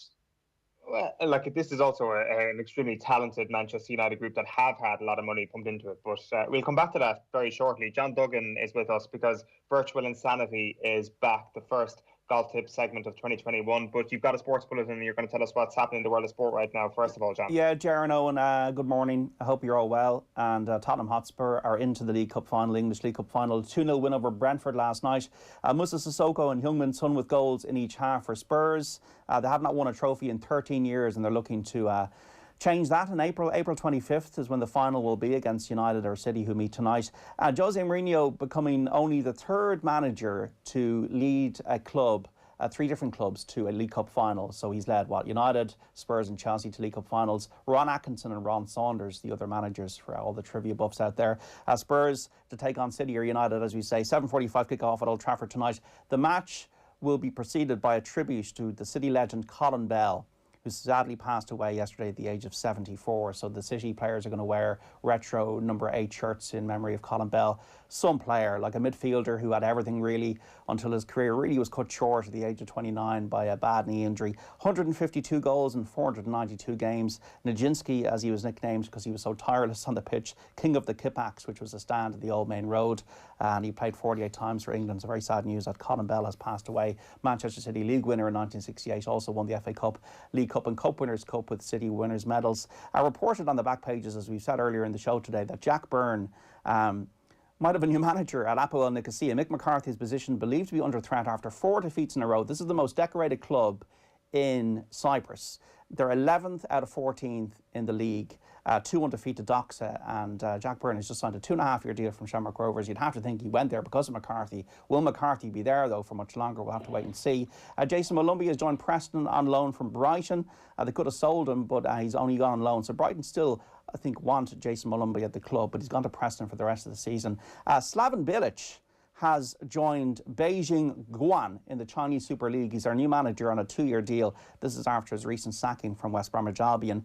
So that's really the main story. It's pretty much a soccer day. We know with the GAA that they were going to delay the inter-county resumption of training until the end of January at the earliest, and that's been confirmed with the COVID crisis going on in the country at the moment, folks. On Twitter last night, John Duggan tweeted, "Has any football fan ever actually rejoiced in a League Cup win?" Tottenham Hotspur fan John Duggan, were you punching the roof in celebration after Spurs qualified for the No, I League Cup wasn't. final? No, I was trying to remember the last 2. Like, Spurs have only won, since I started supporting Spurs in 1986, they've only won 3 trophies in my lifetime. In 1991, they won the FA Cup, and that's when I was doing a confirmation test run. So I actually ended up watching the FA Cup final against Nottingham Forest in my school uniform on a Saturday. That was the first experience of a Spurs Cup win. In 1999, I was starting my radio career for FM 104, and I ended up doing a Dubs hurling match at Parnell Park. So I missed the Alan Nielsen winner against Leicester. And in 2008, I did sit down in a tavern to watch Spurs and Chelsea and got absolutely wasted when Spurs did win. And Ledley King, who was the subject of a little bit of humour on the Twitter page of Spurs last night, and Robbie Keane both lifted the cup. So that's a bit of a drought, but it's never really meant anything. 1999, 2008, they haven't really meant anything at all. But a lot of people out there that I did ask the opinion of last night do remember it fondly. So I was surprised by like Gary McGurk there saying been to 3 finals in the last 20 years. He's a Liverpool fan, did more rejoicing on those days than sneaking 4th or finishing 2nd on 97 points. We'd Craig Power there. Yes, 2008, Woodgate, the Spurs fan. So happy wearing McKean 10 jersey out in Waterford that night. Met United's John O'Shea, who was buzzing. Look at me buzzing up the Spurs. It was an interesting evening. Obviously, Trevor Slattery, I think, is a City fan. Absolutely gone to every single one we've been to in the last 10 years, bar the pool one, which we won on penalties. Followed City from the age of 7 until 38 without one single cup final or final. So hell yeah, celebrate what you can get. It's not like you've had many recently, like. I think that was a dig at me. And Niall Hollywood, I found out as an Arsenal fan. He was at the Luton final in 1988. Ashley Grimes, the Irish international member, crossing for Brian Steen to score the winner. I think it was Brian Steen. Heartbreaking, behind the goal for the missed pen, screaming hot day, and probably too much drink taken. Luton Town FFS. We know what FFS means. There's a silence here after that. Go on. Ger loves the League Cup. So do I. You go ahead first, though, Ger. And Aston Villa, 94, 96. Exactly. Mark Bosnich kicking the ball 3/4 of the length of the field, which he's never been able to do before or since. Dalian Atkinson, Savo Milosevic. These were absolutely amazing days because they were brilliant Manchester United teams who desperately wanted to win that cup. I like the League Cup for me. The importance of it goes back. I think was it Bob Paisley, who always used to let's try and win the Milk Cup because it gets European football out of the way and guarantees us that next year we're going to have big games and big nights under lights. And for a team who doesn't have that many big games and not that many European nights under lights, the the League Cup was always good teams. There was none of the dross in the FA Cup, none of that romance nonsense of like non-league teams. And all of a sudden, you're playing good games, meaningful knockout cup football, which I think is the first thing that we all fall in love with. When you know, all summer long you were looking back on the World Cup. It's knockout football. That's the stuff that makes you think it's do or die today. There will be a winner on the night. There will be penalties, or sometimes the two legs. That second leg of the two-legged semi-finals, which was always like a random thing where away goals would count in extra time. Made up rules. I thought that this was there was definitely a period after Manchester United refused to play in the FA Cup and went off to play in the World Club Cup. The FA Cup, I think we can all agree, lost a significant amount of its luster. It was clearly it's too late. It's too late in the season. Exactly, and I don't know. And also the Saturday afternoons is not. It's like you're going about your life. There's stuff happening. Midweek, you can sit down, you can watch it. It's raining. The games are good, and mostly from this stage of the tournament, from the quarterfinals on, they pick good teams. So the best players playing knockout football. It's exactly what we want. Yeah, they always keep the rain for midweek. It never rains in the weekend. Like, John, your tweet focused on, has anybody ever celebrated a League Cup? I think a good way of answering this is, has anybody ever felt devastated if they haven't won the League Cup? And Obafemi Martin's goal for Birmingham City in the Carling Cup final against Arsenal, I think 2008, is something that still haunts me. I had to take a lie down for a good 3 hours and stare at my ceiling after that. It absolutely knocked me for six after Lauren Koscielny absolutely cocked up in front of his own goal. That destroyed me. That absolutely destroyed me. And for me, that underlines the importance of the Carling Cup, but only because Arsenal hadn't won anything for ages before that point. And I think the same goes for Tottenham this year, John. Well, it's funny, the League Cup can sometimes be a massive propeller. In 1987, Charlie Nicholas scored twice for Arsenal against Liverpool in the final. It was a bit of a shock. George Graham's first trophy, and then they went on to win league championships. Jose Mourinho in 05 really took it seriously. They beat Liverpool in a really kind of fractious game in Cardiff, and then they went on to win the league that season. So sometimes it can be seen by managers as something to get a bit of foundation. And the fact that it's earlier in the season, like I'm looking through the stats here, Swansea 2013, Birmingham, as you say, not many, like, you know, as we call them, smaller clubs have won the League Cup. Like City won the last three, United, Chelsea, mirrored in the FA Cup as well. I even go back to 1983, Ronnie Whelan. I was watching because sometimes you just get onto YouTube, whatever. I was onto Ronnie Whelan in 83 scoring this amazing goal against Man United. In 82 scored twice against Spurs in the cup final. 100,000 at Wembley. It's always like 100,000 to go to it. So yeah, look, I don't know. Look, if they win it in April, I'll probably take the next day off, and you'll know that I've started rejoicing again when that actually happens. All right, we have virtual insanity, John. We haven't had this for a while. This is the first one of 2021. It is the Century Tournament of Champions in Hawaii. Take it away. Well, it's like a newsreader here, you know, with the document, the parchment has been got out. Look, it was a losing year last year, right? And that's the way it goes sometimes in sport and in betting, whatever. So I'll hold my hands up to say that I didn't have the best of years, COVID interrupted, whatever. But look, I'm going to reset here. I've restarted everything in my life. No booze, walking every day. Virtual insanity returns. We're going to have a virtual 1,000. We're going to stake it very conservatively. Anybody at home that follows this or interested in this, please gamble responsibly. Never bet more than you can afford, €1 each way here or there. But I really do believe, it'll be insane for me to continue with this next year if we don't make a profit this year, but we will make a profit this year. I'm absolutely convinced of it. I have utter faith in myself that we're going to tip some winners as we have done in the past. So look, if you don't believe in yourself, you're not going to believe in anything, right? So the Century Tournament of Champions is a really bloody good tournament. We've 8 of the world's top 10. Rory has taken a pass in it, but this is really good tomorrow. Like, you've got Dustin Johnson, Justin Thomas, John Ram, Bryson DeChambeau, all the top names. I've gone for 4 golfers, right? Only 42 in the field. Patrick Reed is the headline tip. Patrick Reed, right? 16-1 for Captain America, 4 each way. In really good form, 3rd in Dubai last time out, has won this tournament before 2015, 2nd last year.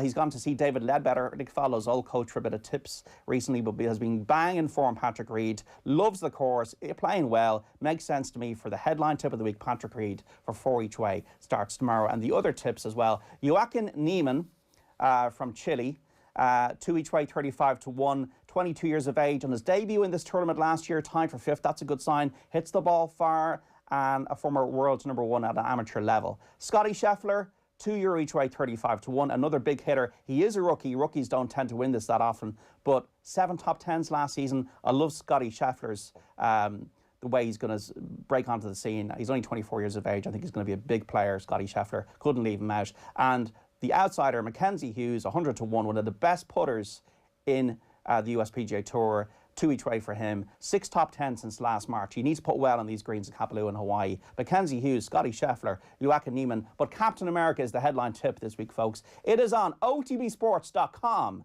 and on the OTB app. Virtual insanity to drive everybody insane every Wednesday between now and December.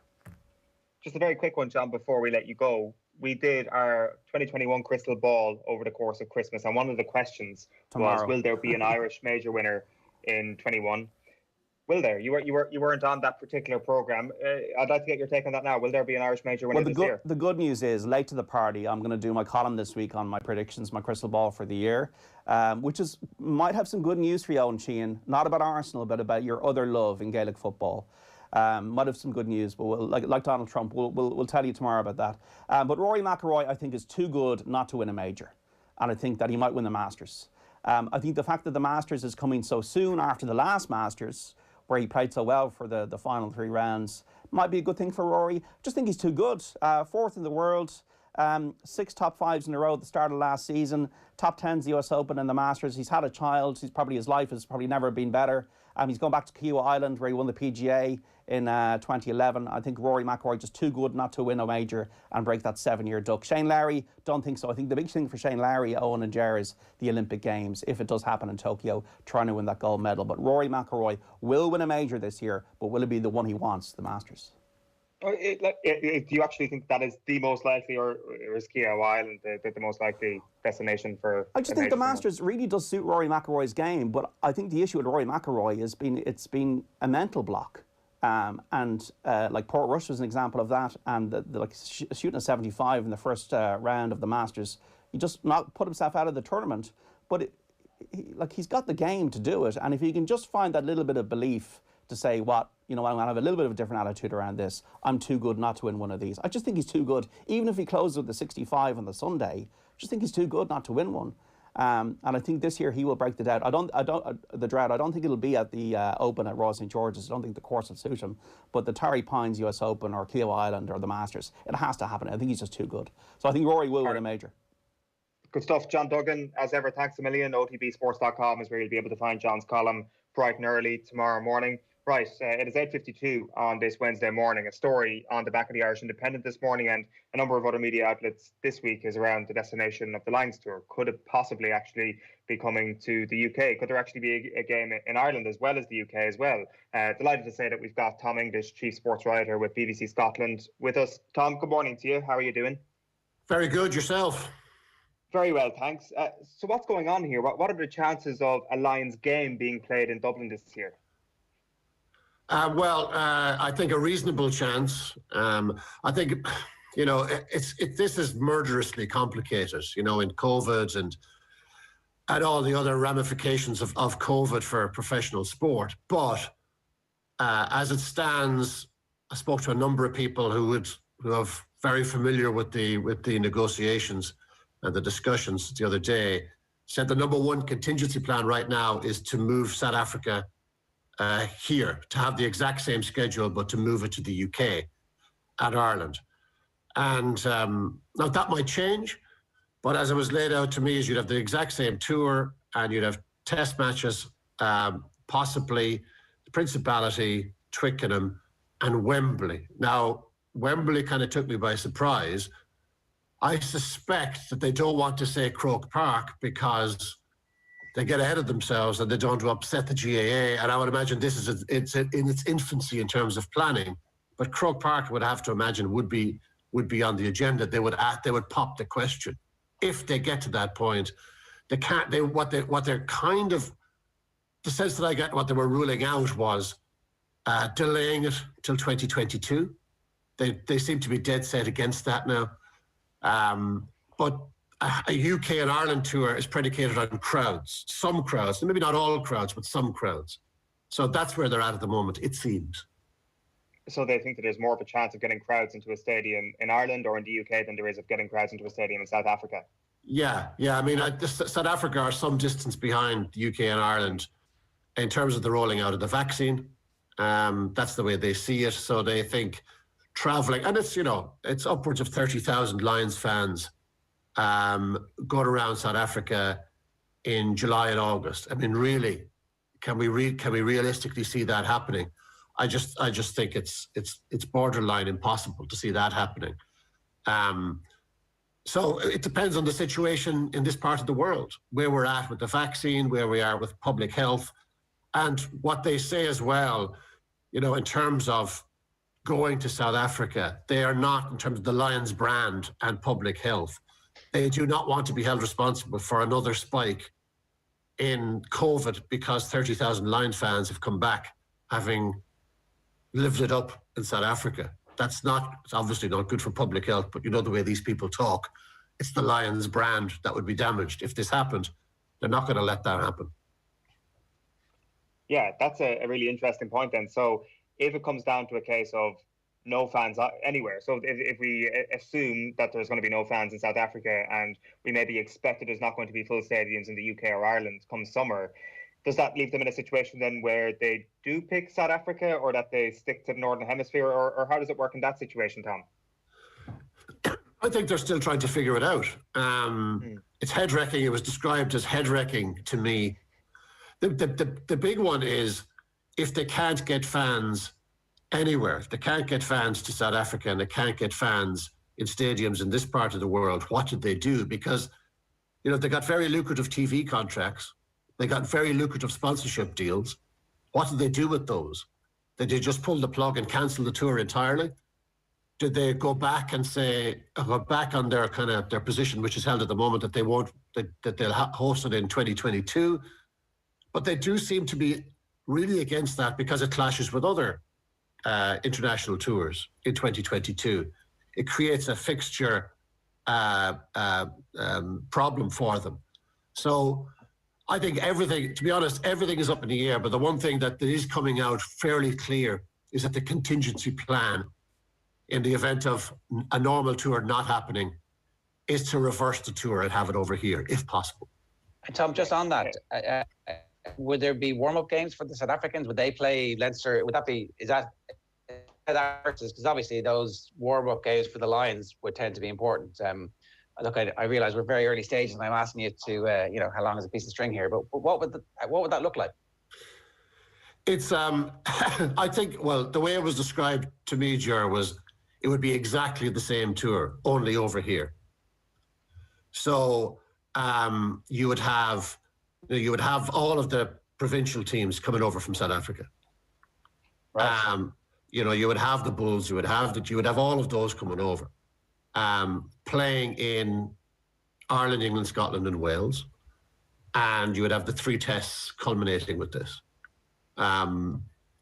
It seems a bit trippy, doesn't it, to have it, but that is what they're looking at. But yeah. If you change your brain for a little minute and think, well, what would that actually be like? That could be pretty amazing. Well, I mean, I long for the day to see the Lions play the Bulls in Tom Clifford Park, Munster. I mean, that would just be the highlight of my sport viewing life. That would be tremendous. Don't think that's going to happen, mind you, but the notion of it puts a smile on my face in these grim times. It's totally weird. Let's just entertain that notion of 2022 for a moment. Like, you can see why people wouldn't want it to happen. It would mean Ireland perhaps go to New Zealand without their Lions involved, which could be fairly brutal viewing as well. Well, actually, maybe Ireland won't have any Lions players, so maybe they'll actually just be at full strength. But is this the main reason that these countries actually just don't want to be under strength for that? Or is the real reason here, Tom, that actually that might impact a World Cup year? So by the time that the Lions tour ends, you're 12 months out from your warm-up games for the 2023 World Cup. That was a big factor, yeah. And that kept coming up in the conversations that I had. It's too close to a World Cup. So you're going from Lions tour in 2022, theoretically, to a World Cup in 2023. It doesn't work.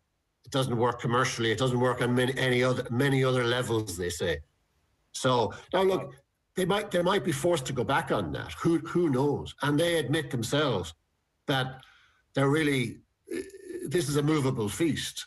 But for sure, right now, reversing the tour and bringing it to UK and Ireland with crowds, with the proviso of some crowds, is the preferred option. But this will change. I mean, this, depending on where we're at with the virus, this could well change. Just one last one on the logistics of this. So say we assume that we might get a situation where the Lions Tour gets cancelled this summer.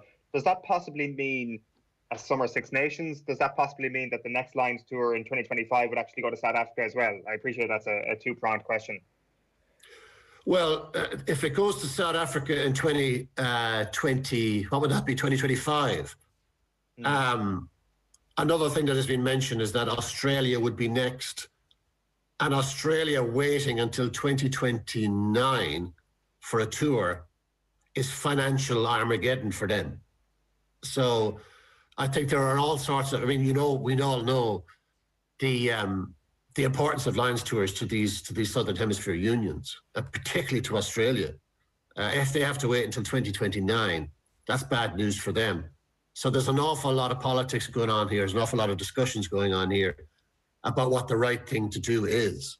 And I think if you asked, when I spoke to a number of the key players the other day, the one thing they're kind of united on at the moment is to try and get the tour played somehow for the history of the Lions and all of that, but also for commercial reasons, because they're locked into a lot of lucrative deals. And what happens if there's no tour? Then they have to give all the money back. And that's not a landscape that any of them will want to contemplate. No, especially now with the way that we keep hearing about how difficult the financial situations are. Scottish Rugby Union not got a lot of cash at the moment. The Welsh got almost none. England laying people off, and the IRFU are definitely quite open about how difficult it's been for them. So you can see the lines to go ahead. Just a quick question on the actual makeup of the team. Sam Warburton had his team in the paper last week. It's obviously very early. There were 2 Irish and no Scots, and it was basically an England and Wales select with Tadhg Furlong, who hasn't played a lot of rugby, in the front row, and James Ryan. It could be the lone Irish or Scottish player in the team at the moment. Yeah, look, we're all naming our teams. I mean, I think at the start of the lockdown in March, I got on the phone to Ian McGeechan and he picked his team, and I think he had 4 Scots in it. So I wonder why that would be. Ian McGeechan, why would he pick 4 Scots? So Sam Warburton, why would he pick a load of Welshmen? It's we all talk about this. It's 4 nations coming together. It's a load of rubbish. We're all so parochial when it comes to this kind of stuff.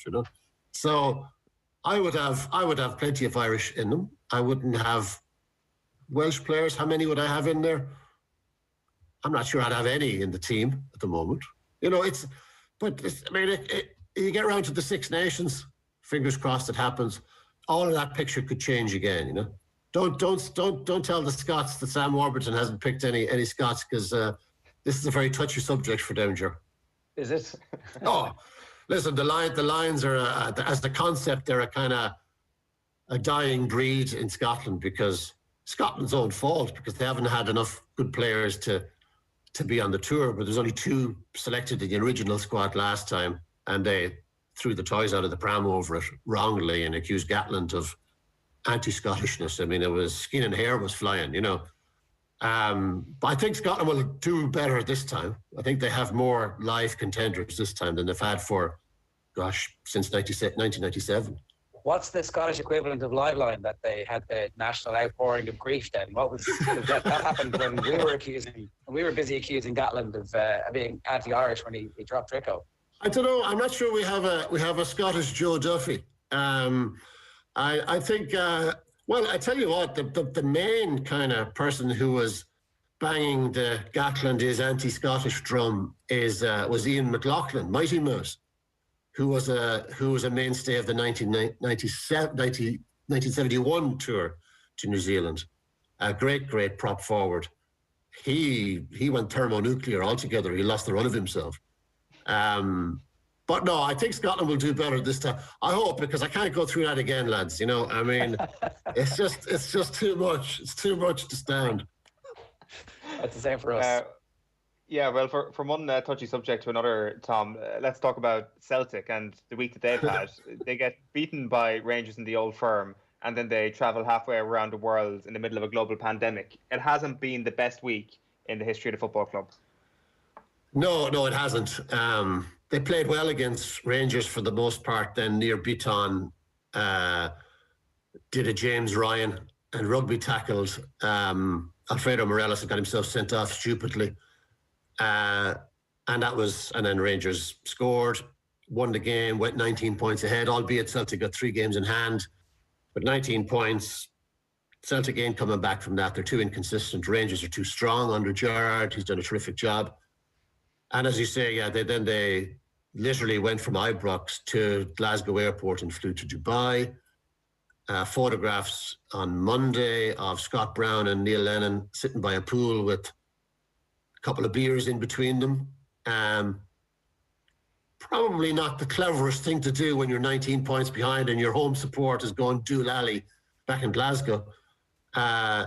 Is a PR horror show for Celtic. I cannot believe. They say they followed all the protocols. They say the government gave them the go-ahead. That's all under debate because they're now getting criticised by Nicola Sturgeon, the First Minister. So it is a bit of a melting pot. But, you know, they should have anticipated. And I think it's an illustration of this football club has, for 8 years, were largely making very good decisions. In the last year, they've started to make one bad decision after another, and not being able to read the room on this Dubai trip. Everyone in Scotland is locked down. Their fans are in uproar at the state of their club. And they charter a private plane, go to Dubai, and are photographed drinking beers beside a pool. Ain't a good look, lads. So I'm just amazed that the executive of that club, Peter Lawwell, the chief executive, didn't read the room and anticipate the danger of this trip, because it's been a nightmare for them. What was the point of the trip? They go there every January, Gerrard, and like the last 2 Januaries, they've been behind in the league. Rangers have been on the ascendancy, and it's flipped just after the Dubai trip. So they think, I don't know if they think Dubai is a good luck charm. But they had it booked and signed off in November. It's for rest and relaxation and training. Certainly, we've seen the rest and relaxation bit beside the swimming pool. But they're now on social media and they're putting out little clips of the lads training and working ever so hard. They're stressing, though, the lads are working really, really hard here. So that's it. You know, that it's a kind of thing that's been in their diary for a while. I think it's been a very bad idea. Dermot Desmond has come out over the last couple of days and said he's fully confident in Neil Lennon. He said that he saw enough of an improvement against Rangers to give him confidence in that. Is he right to look at that improvement against Rangers and feel that that's a sustainable thing? Well, they lost the game. I mean, if Celtic have now got to the stage where they're taking comfort from defeats against their nearest rivals, then they're in an even worse state than I think they are. I don't know where Desmond is coming from with that. I mean, they're 19 points behind. They've been inconsistent. They've been horrendous in Europe. And Celtic still have this notion that they are a European club, that they're not just a European club, they're a Champions League club because they won the European Cup in 1967. It's in their DNA. You look at the state of them now, they're not even a decent Europa League team. They're out of there. Sparta Prague beat them 4-1 twice in the group stage. So the evidence against Neil Lennon, even though he's done an outstanding job for Celtic in 2 spells, I think, particularly his first spell, is pretty damning. And I think at Celtic, they're at the stage now where they've won 9 titles in a row. I don't think they're not going to win a 10th. It's time to set the press the reset button, shake things up. They look a tired club. Rangers look a club hungry, ambitious, driven. Celtic look tired. Peter Lawwell has been there a long time as chief executive. I wonder, is it time for him to move on? Neil Lennon looks tired. Is it time for him to move on? I suspect it is. A lot of the players, are they looking over their shoulder and going, you look at young Scottish players like Ryan Christie, Callum McGregor. They're looking at their mate Kieran Tierney down at Arsenal, John McGinn at Aston Villa, Scott McTominay thinking, wouldn't mind a bit of that. But they've won all the titles they could possibly win at Celtic. I mean, what's another league title? What's another Scottish Cup or a League Cup? They've won loads of them already. I would not be surprised if they were thinking, right, it's time to move on now, do something different. So I think the whole club needs freshening up from top to bottom. Lawwell has a very good reputation, and his supporters would point to the fact that obviously they have done very well in the transfer market over the years. They've been a breeding ground for talent, and I think as a selling club, they probably point to Tierney as a success in their eyes, and they would definitely point to the centre back who went to Southampton, Virgil, obviously as a massive success as well. So I'd say he probably feels like if there's a reset button, it's going to come at a lower level than him. Well, you're right, Gerrard, to mention those guys, and there are other guys. Moussa Dembele, they made 20 million off him. Stuart Armstrong, 8 million to Southampton. Over the span of the 9 in a row, they've made over 100 million in transfer sales, which is an astonishing sum for a Scottish club. Amazing. But over the last couple of seasons, 2 or 3 seasons, the transfer policy has been really poor. They have wasted industrial scale money on no marks. Wages, transfer fees, guys who've come in 2 million, 3 million, 4 million. Their goalkeeper Barkas, the Greek goalkeeper Barkas at the moment, 5 million. Loads of waste. Colossal wage bill for a Scottish club. So the glory days of Virgil van Dijk and Victor Wanyama and all of these guys, they seem a long, long time ago. You can probably add Shane Duffy to that list of yeah.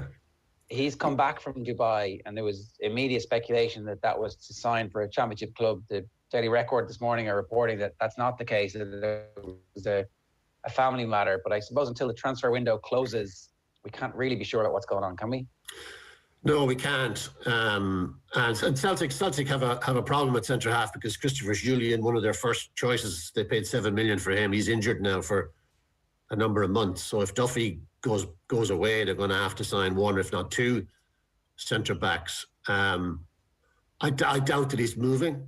I saw that picture. He seemed to be, apart from having a problem with his defending, seems to have a problem knowing how to wear a mask, because he had it tucked under his nose, which didn't go down particularly well either. I'd be surprised, although Duffy has been, it's reported that it was a £2 million loan fee that Celtic were paying. He has been, I choose my words carefully here now,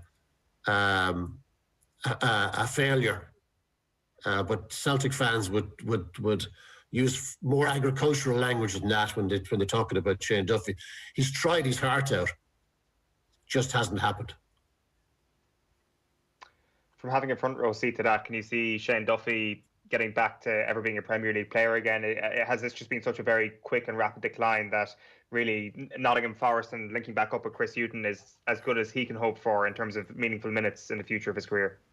I'd say I think he needs to get away from Celtic. I think the best thing for Shane Duffy and the best thing for Celtic is a parting of the ways here. His confidence has been obliterated. He's making jaw-droppingly bad decisions on the ball. He's getting caught out by run-of-the-mill footballers in terms of positioning, in terms of pace.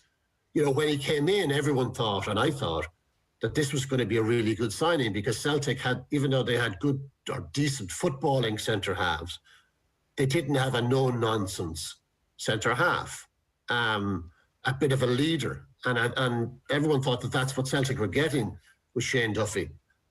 But almost from the start, he was being caught out. And it wasn't just in Europe, he's been caught out by Kilmarnock, being bullied, you know, and everyone was taken aback by that. So I think he does need to get away to rebuild his confidence, go somewhere else, because, you know, he's played quite a few games for Celtic now, and the one thing he has in his favour, and we're clutching at straws here on his behalf, is that there's no fans at Celtic Park. If there's fans at Celtic Park, he would be getting a torrid time from them. His social media, they're destroying him. Last question for me is about Stephen Gerrard. You talked about the energy around Celtic versus the energy around Rangers. Is he singularly responsible for that drive and hunger? And how's he doing? Because it seems I certainly wouldn't have had him down as automatic management material, given how stressed he looked on the field. And maybe that was an error on my part, that belied the great football intelligence that he's showing, and also just the ability to be a man manager and all that kind of stuff. Yeah, well, if you made that mistake, Gerrard, then I made that mistake too. And I've been reminded about it every minute of every day since he started winning. I think he's been outstanding. Now, he's had a lot of money, relatively speaking, again, to spend. The Rangers board have really backed him to the tune of over 30 million in the transfer market. But he spent it wisely. You know, he's rebuilt his team. I think there's only 3 players left at the club now that were there when he took over. Rangers finished 3rd in the season before he took over. Celtic were humiliating them 4-0, 5-0. The banter years, the Celtic fans called it. They had great crack with it. And he stopped all that. And there is steel in this Rangers team now that hasn't been there. Wasn't there last season, because this time last year, a lot of people would say Rangers were going to win the league because they'd just gone to Celtic Park and beaten them. They looked strong, and then they collapsed. And I don't think this Rangers team are going to collapse now. He's been very, very good. They're sitting on 62 points after 22 games. If you look at the 9 in a row that Celtic achieved, they only ever hit that mark once. That was the 2016-17 season under Rodgers, the invincible season, when they had 64 points. So they just had this great Rodgers team only had 2 more points than this Gerrard team. So it shows you their consistency. 22 games, 20 wins, 2 draws. This is a decent Rangers team, and they do look hungry. They do look organised. And Gerrard has been very, very impressive. I thought the job would eat him up. I thought it would absolutely devour him, because Rangers didn't have just colossal problems on the pitch. Off the pitch, behind the scenes, they were not in a good shape. But it looks so, so different now. Yeah, he's doing a pretty great job. Tom English, as ever, thanks a million for joining us this morning. Cheers, lads. Tom English there of BBC Scotland, reflecting on the Lions tour and whether or not it's going to happen this year, and of course what's happening in the Scottish Premiership. It is 9:17 a.m. this morning. You are watching OTB AM. You can get it all back, this show, on the OTB AM podcast after 10 o'clock this morning. We've already been speaking to Irish sprinter Phil Healy. We've had Tom English just there. Virtual Insanity with John Duggan, his first of the year, is in the books, and also Daniel Harris on Ole versus Pep and Klopp. You can subscribe to OTB AM wherever you get your podcasts, and you'll get the show before 10 a.m. Then we're bringing you a Mayo GAA special with Andy Moran and Billy Joe Padden. We are back after these with Stephen Doyle and Deal or No Deal. OTB AM on OTB Sports Radio, Ireland's first and only sports radio station. Off the ball. Jamie caught Frank with quite a bad challenge, and the physio was patching him up, and Les Seeley, his turned to Frank. He went, "Frank, get back on and do him good and proper." He said he took a liberty there. He said, "Make sure you leave it on him good and proper." And I'm stood there, I'm thinking, oh, hang on, he's talking about him doing this ain't right, you know. Off the ball. Weeknights from 7 and weekends from 1. This is OTB Sports Radio, live 24/7 on the OTB Sports app. Follow the leader, the Mitsubishi Outlander PHEV, the world's best-selling plug-in hybrid, is now available with 0% finance and a free home charge point worth €800. Leading the charge in plug-in hybrid technology, the Mitsubishi Outlander PHEV. Book a test drive at your local dealer today. Mitsubishi, drive your ambition. Terms and conditions apply. See mitsubishimotors.ie. Lending criteria applies. This is a hire purchase agreement provided by Bank of Ireland Finance. OTB AM. With Gillette, we don't just play the game, we change it.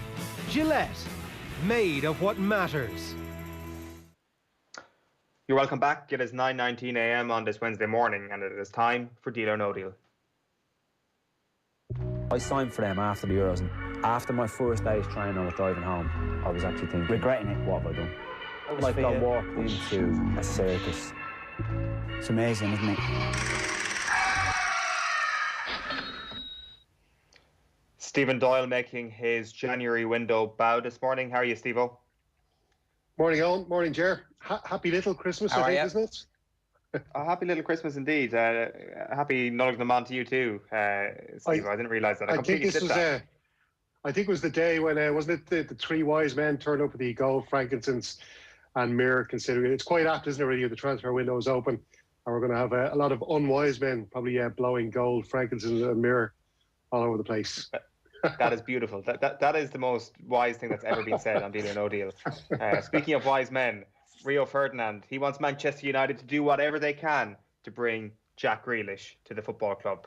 A quote from his YouTube channel: "I don't care if Pogba goes or not, Grealish is my man." So will the Villa man, Stephen, ever join the club, and what impact would he make in this Manchester United side? Yeah, it's funny, isn't it? We were all slagging him when he said, it seemed to be turning out that Ole Gunnar Solskjaer was making a mess of things at Manchester United. We kept getting shown that little clip of him laying down the contract, telling him, give him whatever he wants. And Rio's having the last laugh now, isn't he? Because Ole Gunnar Solskjaer is joint top in the Premier League. And I like the Jack Grealish thing. Listen, this has been going on for ages, hasn't it? And I've said before, I do think he's the kind of player that Manchester United, he's kind of in that mold of like a David Beckham, a George Best, a Cristiano Ronaldo, this flying winger. He's got a bit of, that rock star, film star appeal about him. And definitely he could add something to Manchester United. Now, we know they're bringing that winger from Atalanta, Diallo, so they're going to have those two. If Greaves come along, they got Diallo, they got Mason Greenwood, they've got Marcus Rashford, all these players that can play in those wing positions. So where are they going to fit all these players? Like this is what I'd like to know. Like you could play Jack Greaves in the number 10 role, but of course Bruno Fernandes plays there. They've got Donny van de Beek. But if Jack Greaves is available, Manchester United, should they pay the money for him? They probably should, yeah. But then they also have to keep in mind as well that he's shown over recent months and recent seasons that, his off-the-field stuff as well has to be a bit of a concern. And I don't know if Ole Gunnar Solskjaer is ready to take that on as well. Like he's, look at it this way, if he is going to make a move to Manchester United, if he's going to go up and sign that contract, he's going to have to get a taxi or get a lift off his mate, because he's not going to be able to drive there himself, is he? Well, he's not going to be allowed to drive there. Whether or not he might drive there himself, time will tell, would be the concern. I actually think that off-the-field stuff is the reason why he's still at Villa at the moment, because I think that the quality of his performances over the split season last year were so good that under normal circumstances, I've no doubt that he would have got a move. I don't think Villa priced him out when you consider the amount of money that Manchester United were thinking of paying for Jadon Sancho at the time. I'm absolutely certain that it was to do with the fact that his off-the-field stuff wasn't under control, that even when he would get in trouble, there would be a tearful apology on Instagram, and then there'd be a period of time where everything was good, and then there'd be another incident and another apology and another incident, another apology. And obviously it's not good to be drink driving. It's a really awful thing for anybody to be doing. That's the reason why his career is at Villa. And I would say it also slowed down his England career with Southgate. He's been trying to instill that kind of sense of we're a team who do things properly and by the book, and we have values. But at some point he's going to grow up, and that this may be the incident that is the thing that causes him to grow up, and maybe the move is imminent. But I also think that strong possibility that Villa have got enough money in the ownership, billionaire owners, a symbiosis between the manager and the star player, in this instance Grealish, who is captain, that he might be one of those Alan Shearer types. He might be a Matt Letizia type they have enough money to be able to pay whatever he's going to get at any other club in the Premier League because of the way that the TV money is distributed these days. There's a strong possibility Jack Grealish is every summer speculated about, and every summer they'll throw him a new contract or a couple of million bonus or 5 million bonus or 10 million bonus to stay. I would not be surprised if Jack Grealish is a good player till the end of his career. Yeah, and they've got all this, that sweet Europa League cash to spend next season. Yeah, well, this is the thing as well. Like that, you know, at Villa, he is the main man. The team is built around him. He's a boyhood fan. There's something nice about being able to do that. Now, the thing is, Jack Grealish, we know that he's that talented. He has got the talent that if he walks out of Villa at any stage, some other club will come in and get him. So there's no concern for him. He's not going to be worried that, like, it's not the kind of talent that's just going to go away. You know, that's not going to leave him. He's always going to have that. So teams will always want to buy him, whether it's Tottenham Hotspur, Manchester United, Arsenal, whoever the case may be. So the way it's gone this season at Villa, and, you know, I did have my doubts before the start of the season, and especially at centre-half, like I thought the likes of Courtney Hawes and Tyrone Mings might let them down at some stage, but they've gone really well. And I have to say, Douglas Luiz has been excellent as well. I think he's come on leaps and bounds over the last couple of seasons. So they've got that, they've got that rock solid centre. I'm sure helped by John Terry's coaching as well, at Villa as well. So maybe he just needs to bide his time, see how it goes for the next couple of seasons, see if they can build on the success of this season. And if it doesn't go so well next season, maybe then he can start looking at a move out. But I think for now, I think you're right, Gerrard, like that they do have the money to keep him there, and Villa will throw a good contract at him if they need to. So maybe he just needs to bide his time and see how it goes. According to The Sun, Man United's Phil Jones could be the shock name at the top of the shopping list Sean Dyche will hand to new Burnley chairman Alan Pace. He's one of a number of players expected to be moved on from Old Trafford over the next few windows. Would that be a smart move from Manchester United's perspective? Yeah, I think they need to get rid of him because he's on big wages now. I think they're going to have to take some of that burden themselves if they do offload him to Burnley. Seem to be the leading contender to take him on. I've got some sympathy for Phil Jones. He's had some really terrible performances in a Manchester United shirt. His most recent, actually, myself and Brian Kerr were commentating on for Off the Ball, that 3-3 against Sheffield United at Bramall Lane last season. And it was an absolute car crash from Phil Jones. But he just seems to be one of those players, perhaps, there was an awful lot of weight. It was a weight of expectation on his shoulders and put there primarily by Alex Ferguson when he signed him. And, he was comparing them to all sorts of great players in the past. And he just never seemed to live up to that hype that was caused by his own manager. And some players just, they're not able to live up to hype that's put on them. They just don't have that ability. It doesn't mean he's a bad player, and perhaps I'm thinking of the likes of, say, Johnny Evans, John O'Shea, those kind of players who were at Manchester United, had decent careers, but then moved on and had really good careers after that as well. We know John O'Shea played really well afterwards for Sunderland. Johnny Evans has had a brilliant career, still going at Leicester City. So perhaps going to a club like Burnley, where they've got a manager like Sean Dyche, who's excellent at coaching defensive players, that this could be the right move from. But as I said, I've seen different quotes of the kind of salary that he's on at United, anywhere between 75 and 135,000 pounds. So United are probably going to have to pay about half of that. But we do know as well that Burnley have new owners in there who are willing to back Sean Dyche in the transfer market. So look, a player like Phil Jones, lots of Premier League experience, why not take him on? One more quick Manchester United story. Brandon Williams is expected to go out on loan. Southampton, Newcastle and Bayer Leverkusen are in the mix there. How impressed have you been by Williams so far? I love Williams, and funny enough, it was that Sheffield United game that seemed to be his downfall as well, because if you remember, United played that back three and Williams was playing as a left wing back, and he was left all out at sea because of Phil Jones' mistakes at the left of centre half. But look, I like him. I think Brandon Williams he strikes me as something similar to Dennis Irwin. He's one of these players, he gets his head down, does all the necessary work that a left back needs to do without any fuss whatsoever. I think he's got a really bright future. I spoke to somebody who would know people around the club, Manchester United, recently enough, and there seems to be a little bit of doubt over him, over his ability. But I think he's really good, and I think if he was available, there's a few clubs to be mentioned. I know Bayer Leverkusen were we're one of the leading favourites to sign him. It mightn't be so bad for him to go over to Germany. We've seen so many English players going over there and doing well for themselves. So I do think if he moves off, I think we're going to see a lot of Brandon Williams in the future. I think he's definitely one of those players that could get better with age.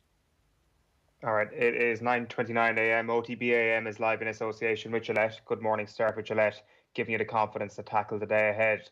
On to Celtic then, Stephen. Shane Duffy's time there has obviously been a bit of a disaster. Could be cut short. He is being linked with a move to the Championship. Can you see him making it back into a Premier League side, though? And how worried should Irish fans be about his form this season? Yeah, he struggled to get into the Brighton team under Graham Potter. And I know there was, reasons bandied about, such as, that he's not a football playing centre half. And we thought that he would go to Celtic and, just reignite his career up there, but it just hasn't gone to plan. I don't know if that's entirely Shane Duffy's fault. I think Neil Lennon has made a mess of things in Glasgow. And I wouldn't be blaming, Shane Duffy's downfall completely on Shane Duffy. Whether a Premier League club are willing to take a chance on him now at this stage after what's happened up there, I really don't know. I think there will be major doubts around signing him after what's gone on. But he's a very talented centre half. Like he's a really good stopper. He's a great reader of the game. He gets himself into the right positions at the right times. He's very well able to organise a defence. That's something that we've seen from very early in Shane Duffy's career. So perhaps maybe a move to a Championship club might be the best idea, but you're talking maybe a Championship club up around the top 6 or 7. It wouldn't be ideal to see him go to a mid-table club and never get back up into the Premier League again. But Shane Duffy is very talented, and you don't lose that talent overnight. I think he just needs to go find a club with a good manager who's going to get his confidence back and get him playing well, because I have a lot of time for Shane Duffy, and I think we need him. We need him in the Irish defence as well. So he's not first choice for Ireland at the moment, is he? Given the form that he's in, and given that we have somebody playing at Newcastle, and we've various other players who are playing in the Premier League. If you're picking an Ireland team today, does he play? You'd have to say no, because he's not getting regular games. I think he's got one start in the last 9 Celtic matches. And as you mentioned, Kieran Clark is back, and Kieran Clark's a player I've always liked. He's just really very cool, calm and collected, and he's got all that experience playing for Ireland as well. So many caps. Himself alongside John Egan. Well, things aren't going so well for John Egan either. We've got Nathan Collins playing pretty well at Stoke City as well. So there are options. But yeah, I think you're right, Jerry. I don't think Shane Duffy's an automatic starter for Ireland right now at this moment. If they do end up staying well behind Rangers this season and Rangers get over the line, Stephen Gerrard, come the next window, will probably feature here quite a bit about what club will Stephen Gerrard go on to. He's on track to derail Celtic's 10 in a row ambitions. How high is his ceiling as a manager, in your opinion? I tweeted something a couple of hours, it was just after the Old Firm derby, saying that I think that Stephen Gerrard has his eyes on the Liverpool job. That's all he wants. I commentated on a couple of Rangers games in Europe. I have to say, I was listening to Tom just there talking about Rangers and saying that they're not as brittle perhaps as they were last season. I still have some doubts over that. Look, there was a lot of hope that they'd win the League Cup, and that would be the first bit of silverware that he would get, and that would maybe kick them on towards winning the league. And they've got knocked out of the League Cup when they had a really good chance to want to win that. All the big city clubs were out by Hearts, I think it was. So as well, they played against Benfica, had a 2-0 lead at Ibrox, caught that lead up in the last 15 minutes, drew the game 2-2. Gerrard had opportunities to make substitutes in that game, and his players were getting a little bit leggy, and he didn't do it. I would like to think that he's learned from that. But the one thing I have noticed about Rangers is they play very similar to the style that Liverpool play under Jurgen Klopp. They've got Tavernier on the right and Barisic on the left as their full backs. And those two players play very high up the pitch in a very similar way to Trent Alexander-Arnold and to Andy Robertson. The same, they've got these midfielders. Stephen Davis, usually it's Ryan Kent playing as the defensive midfielder, with Stephen Davis has come in there recently with Kent out injured. And they've got good other midfielders like the likes of Kamara and that. Listen, I just think that the style of football he's playing at Rangers is very similar to the way Liverpool are playing under Klopp. And that would lead me to think that, Stephen Gerrard is just building slowly towards getting that job when Klopp leaves. Klopp is going to be gone in 2 or 3, I think he's 2024 summer 2024 his contract runs till. I mean, he said he's going to leave after then. So Gerrard has done a huge job. And I know people get sniffy at the fact that it's in the Scottish Premiership, but he's totally, as Tom outlined to you guys there, he's totally turned that club around. They're an absolute laughingstock, and now they look like they're going to win the Scottish Premiership at a canter, and they've done really well in Europe as well. They were lucky perhaps to go out to Bayer Leverkusen of the Europa League last season. They're still in the competition this season. So listen, I think Liverpool fans need to start taking this one a little bit more seriously. We have so we should just we should interrupt this version of Deal or No Deal to bring you the news that TalkSport are reporting that Mick McCarthy has been sacked by APOL. 4 successive defeats, got a job in early November and has been sacked on Little Christmas. The Magi are bringing a new job to Mick McCarthy at APOL Nicosia this morning. And so that's being reported by TalkSport, and it comes essentially hot on the heels of local Cypriot reports overnight after their defeats last night that somebody else was being lined up. So it's not like this is a massive shock, but I suspect Jack Byrne is waking up going, what have I got myself into here? Yeah, I was just trying to it was the local coach, his name's just escapes me there at the moment. I was reading about that. Savas Poursastilis has been lined up, I think, to replace Mick McCarthy. But that's sad news for Mick. You know, you don't like to see any manager lose his job. But I think because of the fact that they are such a trigger-happy club, there's no surprise to see it. I don't know, people kind of go, oh, well, this is a bit of a concern now for Jack Byrne because he's Mick McCarthy's player. But look, if you're good enough, you're good enough. And Jack Byrne, I'm sure, is going to get a chance to show what he can do under the new manager. We know he came off the bench last night to make a bit of a cameo. But Jack Byrne, if he's good enough, he's going to get games still under the new manager. And was just looking through their squad as well. This move has been touted. They've got players from all over the world. You know, Belgium, Argentina, Brazil. You'd like to think that, you know, Jack Byrne is going to learn quite a lot from players from different countries, different styles of football. The one thing I'd have, my major concern for Jack Byrne, and I was at the game against Milan, but they played in the Europa League, and I just think he lacks a bit of body strength.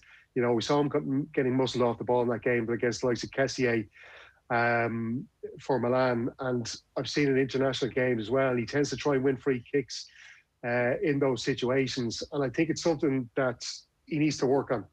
I know he gets lauded for his performances for Shamrock Rovers, and he has been the best player in Ireland for the last couple of seasons. But that's something I think that could go against him. And you'd like to think as he gets older, maybe, and perhaps the strength and conditioning at APOL might help him along with that. But he's at a good club. They've been in the Champions League 4 times over last season. They were in the quarter-final of the Champions League, don't forget, against Real Madrid back in 2012.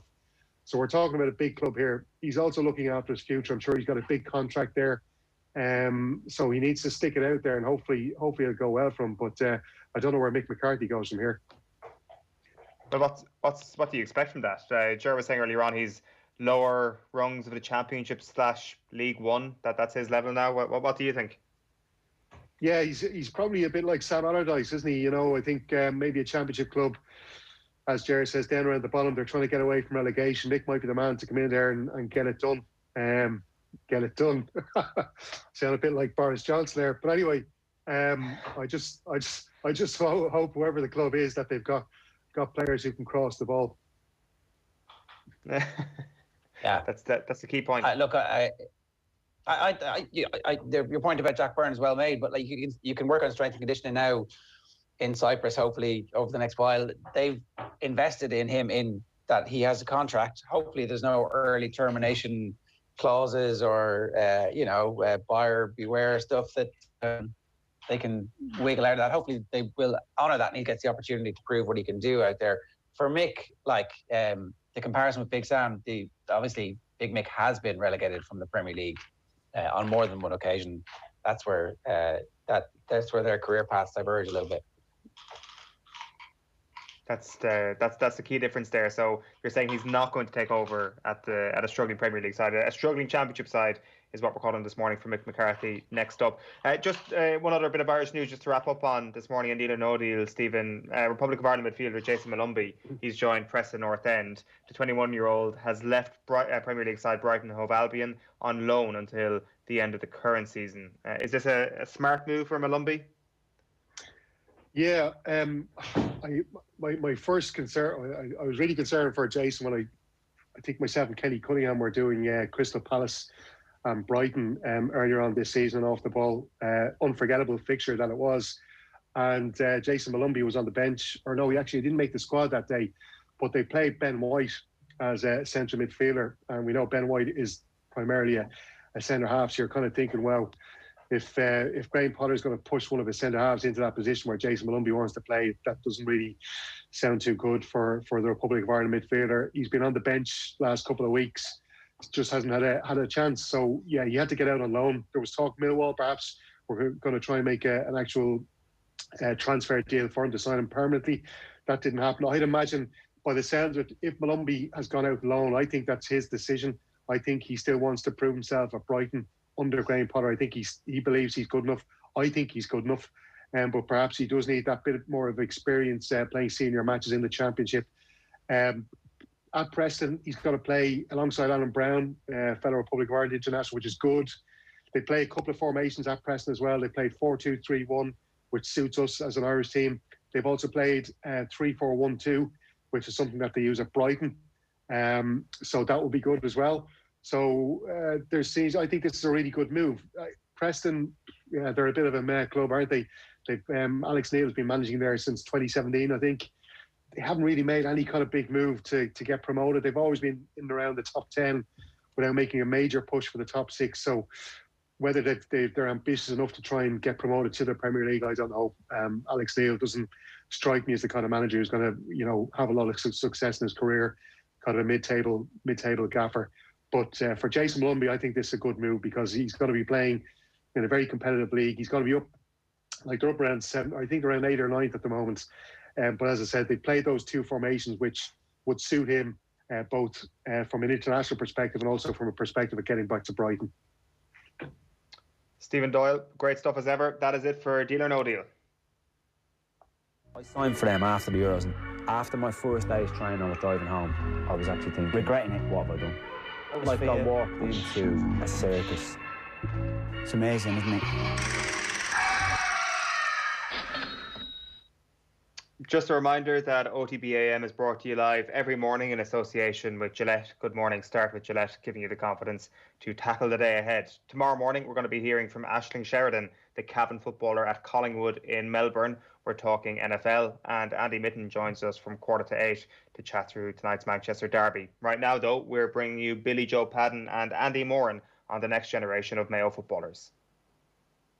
With us as well. Evening, Andy. You were down on the long road with these players over the course of the last decade? Yeah, it's been a tough 3 days now with all the guys retiring, but it's it's done now, and just hopefully there's no more. Fingers crossed. Anyway, you don't have any inside information on that now, because there are a lot of players in that age bracket, and as we were saying in the news round, we don't want to be kind of like singling out players and almost kind of retiring them before they get the chance to do it themselves. But you were retiring me in 2014, so you're as well started. I know. Yeah, but you see, we wanted to get more access to you on those match days, Andy. You were such a revelation this year, we wanted to get you up into the media box. You retired Billy Joe and he went up to Armagh, so the crack was good. But honestly, though, it's we're in the situation where there is a couple of guys there. There's no point hiding behind us. We were always kind of going to be in this situation either at the end of the 2020 season or at the end of the 2021 season. And it's just came, I suppose, 3 shots out of the blue. Donny went first. Clarkey, who had a really, really good season and a good All-Ireland final, went. And then Tom Parsons, who came on in an All-Ireland semi-final. And it's big playing-wise, but away from the playing side of it, and Billy was going through it, away from the playing side of it, these 3 guys are huge losses, and there's no hiding behind that fact. Yeah, and look, I think in particular today's news with Tom Parsons, I think so many people were just delighted that he was able to make that decision himself based on what he went through a couple of years ago, that I think we were all just so happy that he was able to get out onto the pitch. And I would say it was a big moment for him to just be able to decide himself that this was the right time to retire rather than having that decision made for him. Yeah, and sometimes you look around, your life definitely takes over. we all get into this situation where you have to think what's best for me, what's best for my family, my kids, and things like that. And I'm sure Tom looked at that. But then you look around the playing group as well. And when the game was in the melting pot there in the last 10 minutes of the All-Ireland final, me personally, I was screaming for Tom Parsons and Keith Higgins and these guys to be brought on, but they weren't. And they look at that side of things as well. And people say the short season, why don't they stay at it for another 6-7 months? And there is an argument there. But then you look at the other argument. We're not going to go back training now till the 1st of February at least. You have 2-3 weeks to get ready for a league game, and you need to tell James Horan and show James Horan that you're ready to play before the middle of April. And that's tough for an older player, because what an older player needs is time to get his body right, time to get himself mentally right, and then when the season gets longer and it gets, your body gets used to the intense training, then you usually see the older player coming to the fore, and that's where it gets difficult when you're in that 33, 34 age bracket, and the decisions become difficult. Yeah, Billy Joe, that's where I suppose the weight of each decision is kind of sitting at the moment, because on one hand, you'd have guys who are well into 30s at this stage, but on the other hand, and they've just been on the back of an All-Ireland final season. But the flip side as well is that this is going to be a shortened season as well, with a shortened turnaround, and it's going to be wrapped up a little bit quicker. So the incentive for some players could be there to think, you know what, it's going to be a shortened season. I might just have enough time to have one last crack at this. I think so, and I think we could, you're right, I don't really want to mention names of who's on the squad and who is in their 30s and maybe thinking about retiring, but I think there's a number of them that have made significant contributions this last season, and you obviously would urge those players to continue, because it is a shortened season and they've much more to give, and even other players that maybe didn't play as much still have a lot to offer when, as Andy says, if they get the opportunity to get their body right, get some of those injuries that they may be dealing with at present sorted out, and deal with it that way, and have plenty to offer. And I think that for the squad and for James Horan in particular, I think it's just to expand on Andy's point, is that Andy included and many of his peers in that Mayo group over the last 10-15 years have kind of set a standard that you have to aspire to.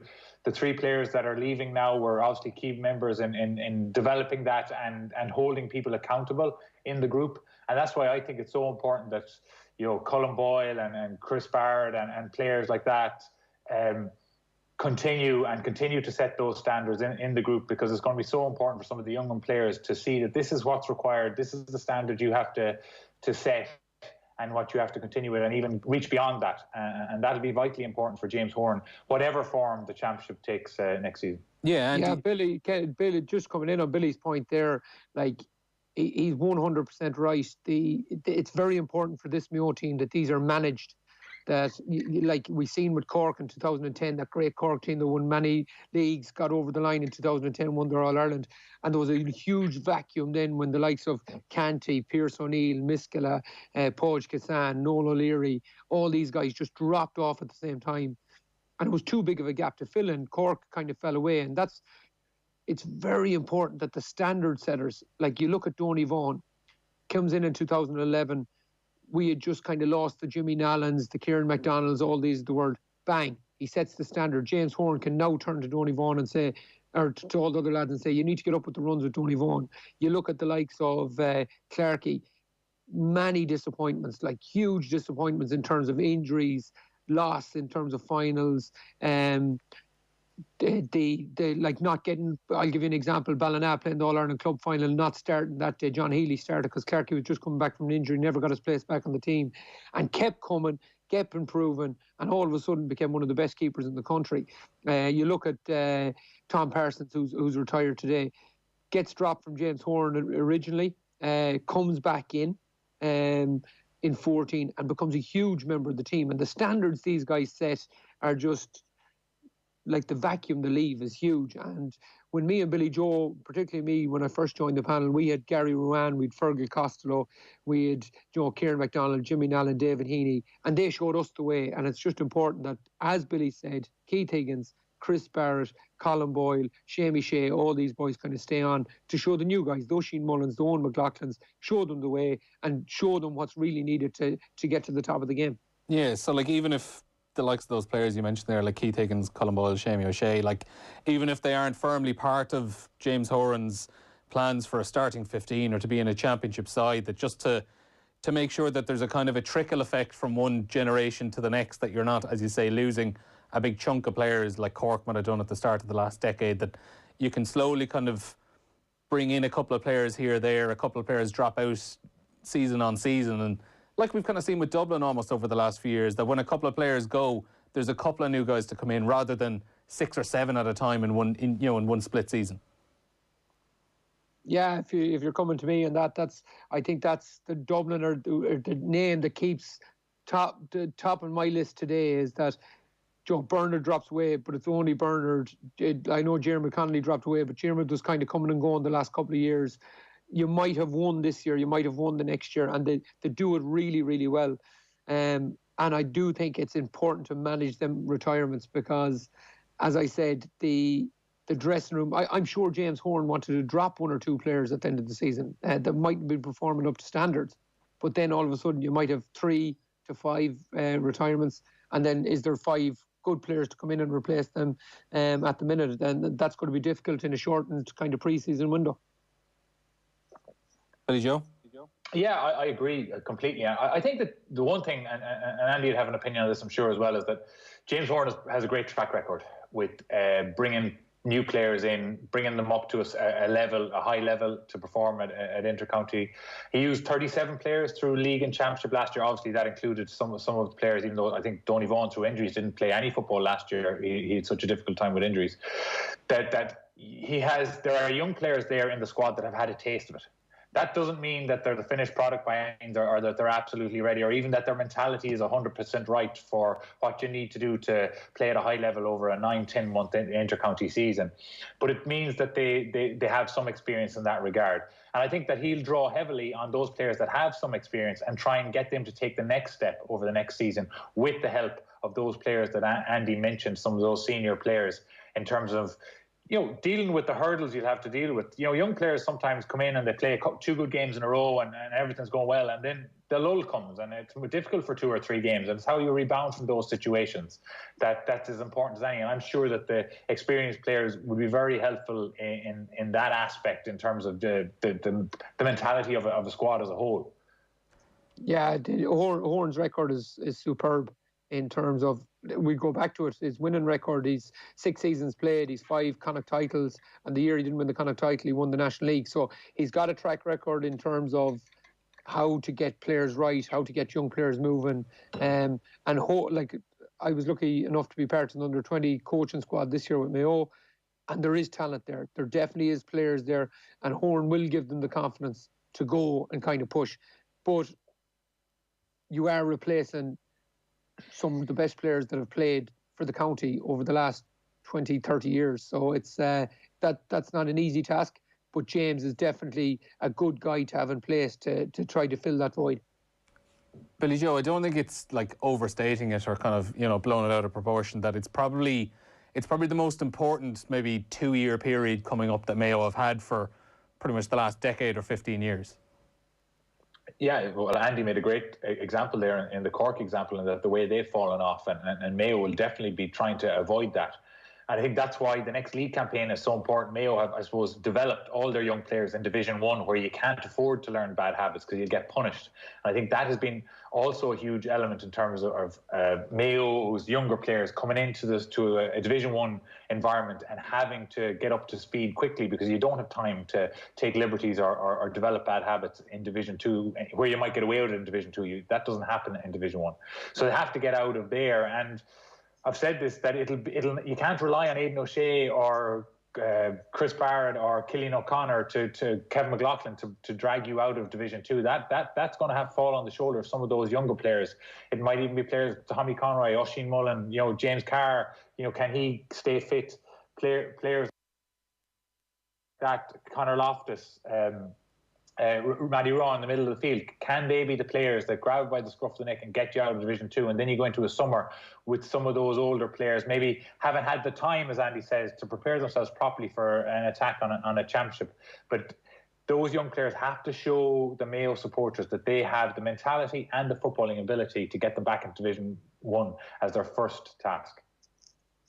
Is it a case that kind of everyone at various levels of the squad has to kind of step up in a way that the likes of Cillian O'Connor, Aidan O'Shea, guys who've been there a while but are nowhere near retirement age, that they have to step up, and like they probably have been the leaders as such for the last few years, but the guys who maybe have been on the squad 3 or 4 years and are at that mid-20s level where up until recently we were talking about them as the future and the young guys in the squad, all of a sudden they are now they're the established part of the team, and they have to help bring in the even younger guys who might be coming just out of minor or under 20s.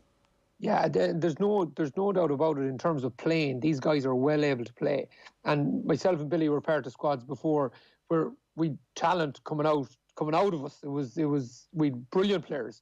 But what we probably lacked was the training intensity and the attention to detail and the drive when it comes to training, to have every training session counting and all that. And under James in 2011 and on from there to this point, he and Stephen Ratchford and Padden and all these guys kind of pushed that on along with Cian O'Neill and Donny Buckley. So where the big players, the likes of Tom Parsons, who played very little this year, the likes of Donny Vaughan, who played very little this year, and Shamie O'Shea and these guys, where their real effect is in training. And it's if these young guys know enough that in training, if something isn't going well, that isn't being pushed, just say Cillian doesn't play a couple of league games, who then at training drives that training session on, who really pushes the standards, who's the real who's going to come out of that pack to be the real leader of that group. And you have some standout candidates in Stephen Cohen and Diarmuid O'Connor and these guys who've won minors and 21s and have been part of the team for the last while. But that's going to be the difficulty. I think on match day, you will see the result of what's happened at training for the last 3, 4, 6 weeks before it. Who were those players when the two of you would have been coming up into the early stages of your careers at Mayo? Well, for me, definitely, and I'm just a little bit older than Andy. Coming into the squad like that, you're dealing with the 96 and 97 Mayo team. So Andy's mentioned some of these players already. In terms of setting the standards, you had Noel Kennelly and James Nallan, David Heaney, Gary Ruan, physically setting the standard every day in, day out, Dave Brady. And that was important that you could get up to that level and improve that. But I would even say, and not experiencing that the level that Andy's team, when I was long gone, that the level of consistency and the level of preparation that they achieved was even greater again, because it just to maintain that sort of consistency. And I always say that this Mayo team over the last 10 years was very different to any team I played on. And he's well qualified to speak on both because he's played on both teams. But I definitely think that it was a step above in terms of preparation, and that resulted in that Mayo team being better and being more consistent over a longer period. All right, the team I was able to play on were capable of big performances, but we probably weren't capable of putting 5 or 6 of those back to back, and that's what you have to do to win a championship. Yeah, we were very lucky too, myself and Billy Joe. In 2003-04, we had an exceptional captain in Fergal Costello, assisted by Gary Rowan, they were just two brilliant guys, men kind of. We were just boys, they were kind of the men of the room. Then you had MacDonald, who came in 2004, and then we Kevin O'Neill, who came in 2006 and probably united the younger fellas with the older fellas. So you've always got good guys there that can kind of show you the way. But to me, the difficulty now is, not the difficulty, the main focus now is going to be on the coaching. And when we went in 2011, we were decent. We got to a semi-final, we did okay. But the big introduction in 2012, we got Cian O'Neill, who gave us a new level of kind of excellence, performance, consistency, what you needed to do in training. When Cian O'Neill left then at the end of 2012, Donny Buckley comes in, gives us a new level of consistency, quality, performance, and what we need to do day in, day out. Now, James has got an exceptional coach at the minute. Young guy, James Burke, he's my own native. He plays for Ballymun there in Dublin. Really, really strong coach. And I think a lot of the onus is going to come on him. He mightn't thank me for saying it, but a lot of the onus is going to come on him to show these guys the way, to show them the excellence that's needed moving forward. And I think he's well capable of doing that because he's a really, really quality fella. And do you get the impression from what you would have seen in 2020 that the talent is there among the younger players in the squad? Oh, it always is. Billy Joe mentioned a guy there, James Kerr, played very little this year. Oisin Mullen. If you look at it, the Galway under-20 team that won the under-20 All-Ireland, they bet our under-20 team on penalties in a storm in Castlebar, but an exceptional game from both teams. Out of that team, there was 6 under-20s, in 5 including Oisin Mullen, which is 6. Oisin was already in the squad, who James immediately promoted into the senior squad. So them guys are nearly ready to go. A lot of them togged out the last day. They include Paul Towie, Dave McBride, Rory Brickington, Mark Moran. There's other guys there, Jack Carney from Kilmena, Enda Hessian from Gary Moore. There's really, really good quality players, but it's how quick they can get there. And as Billy said, can they give that consistency of performance through Division 2 and get us straight back up into Division 1? I think that's going to be the first task.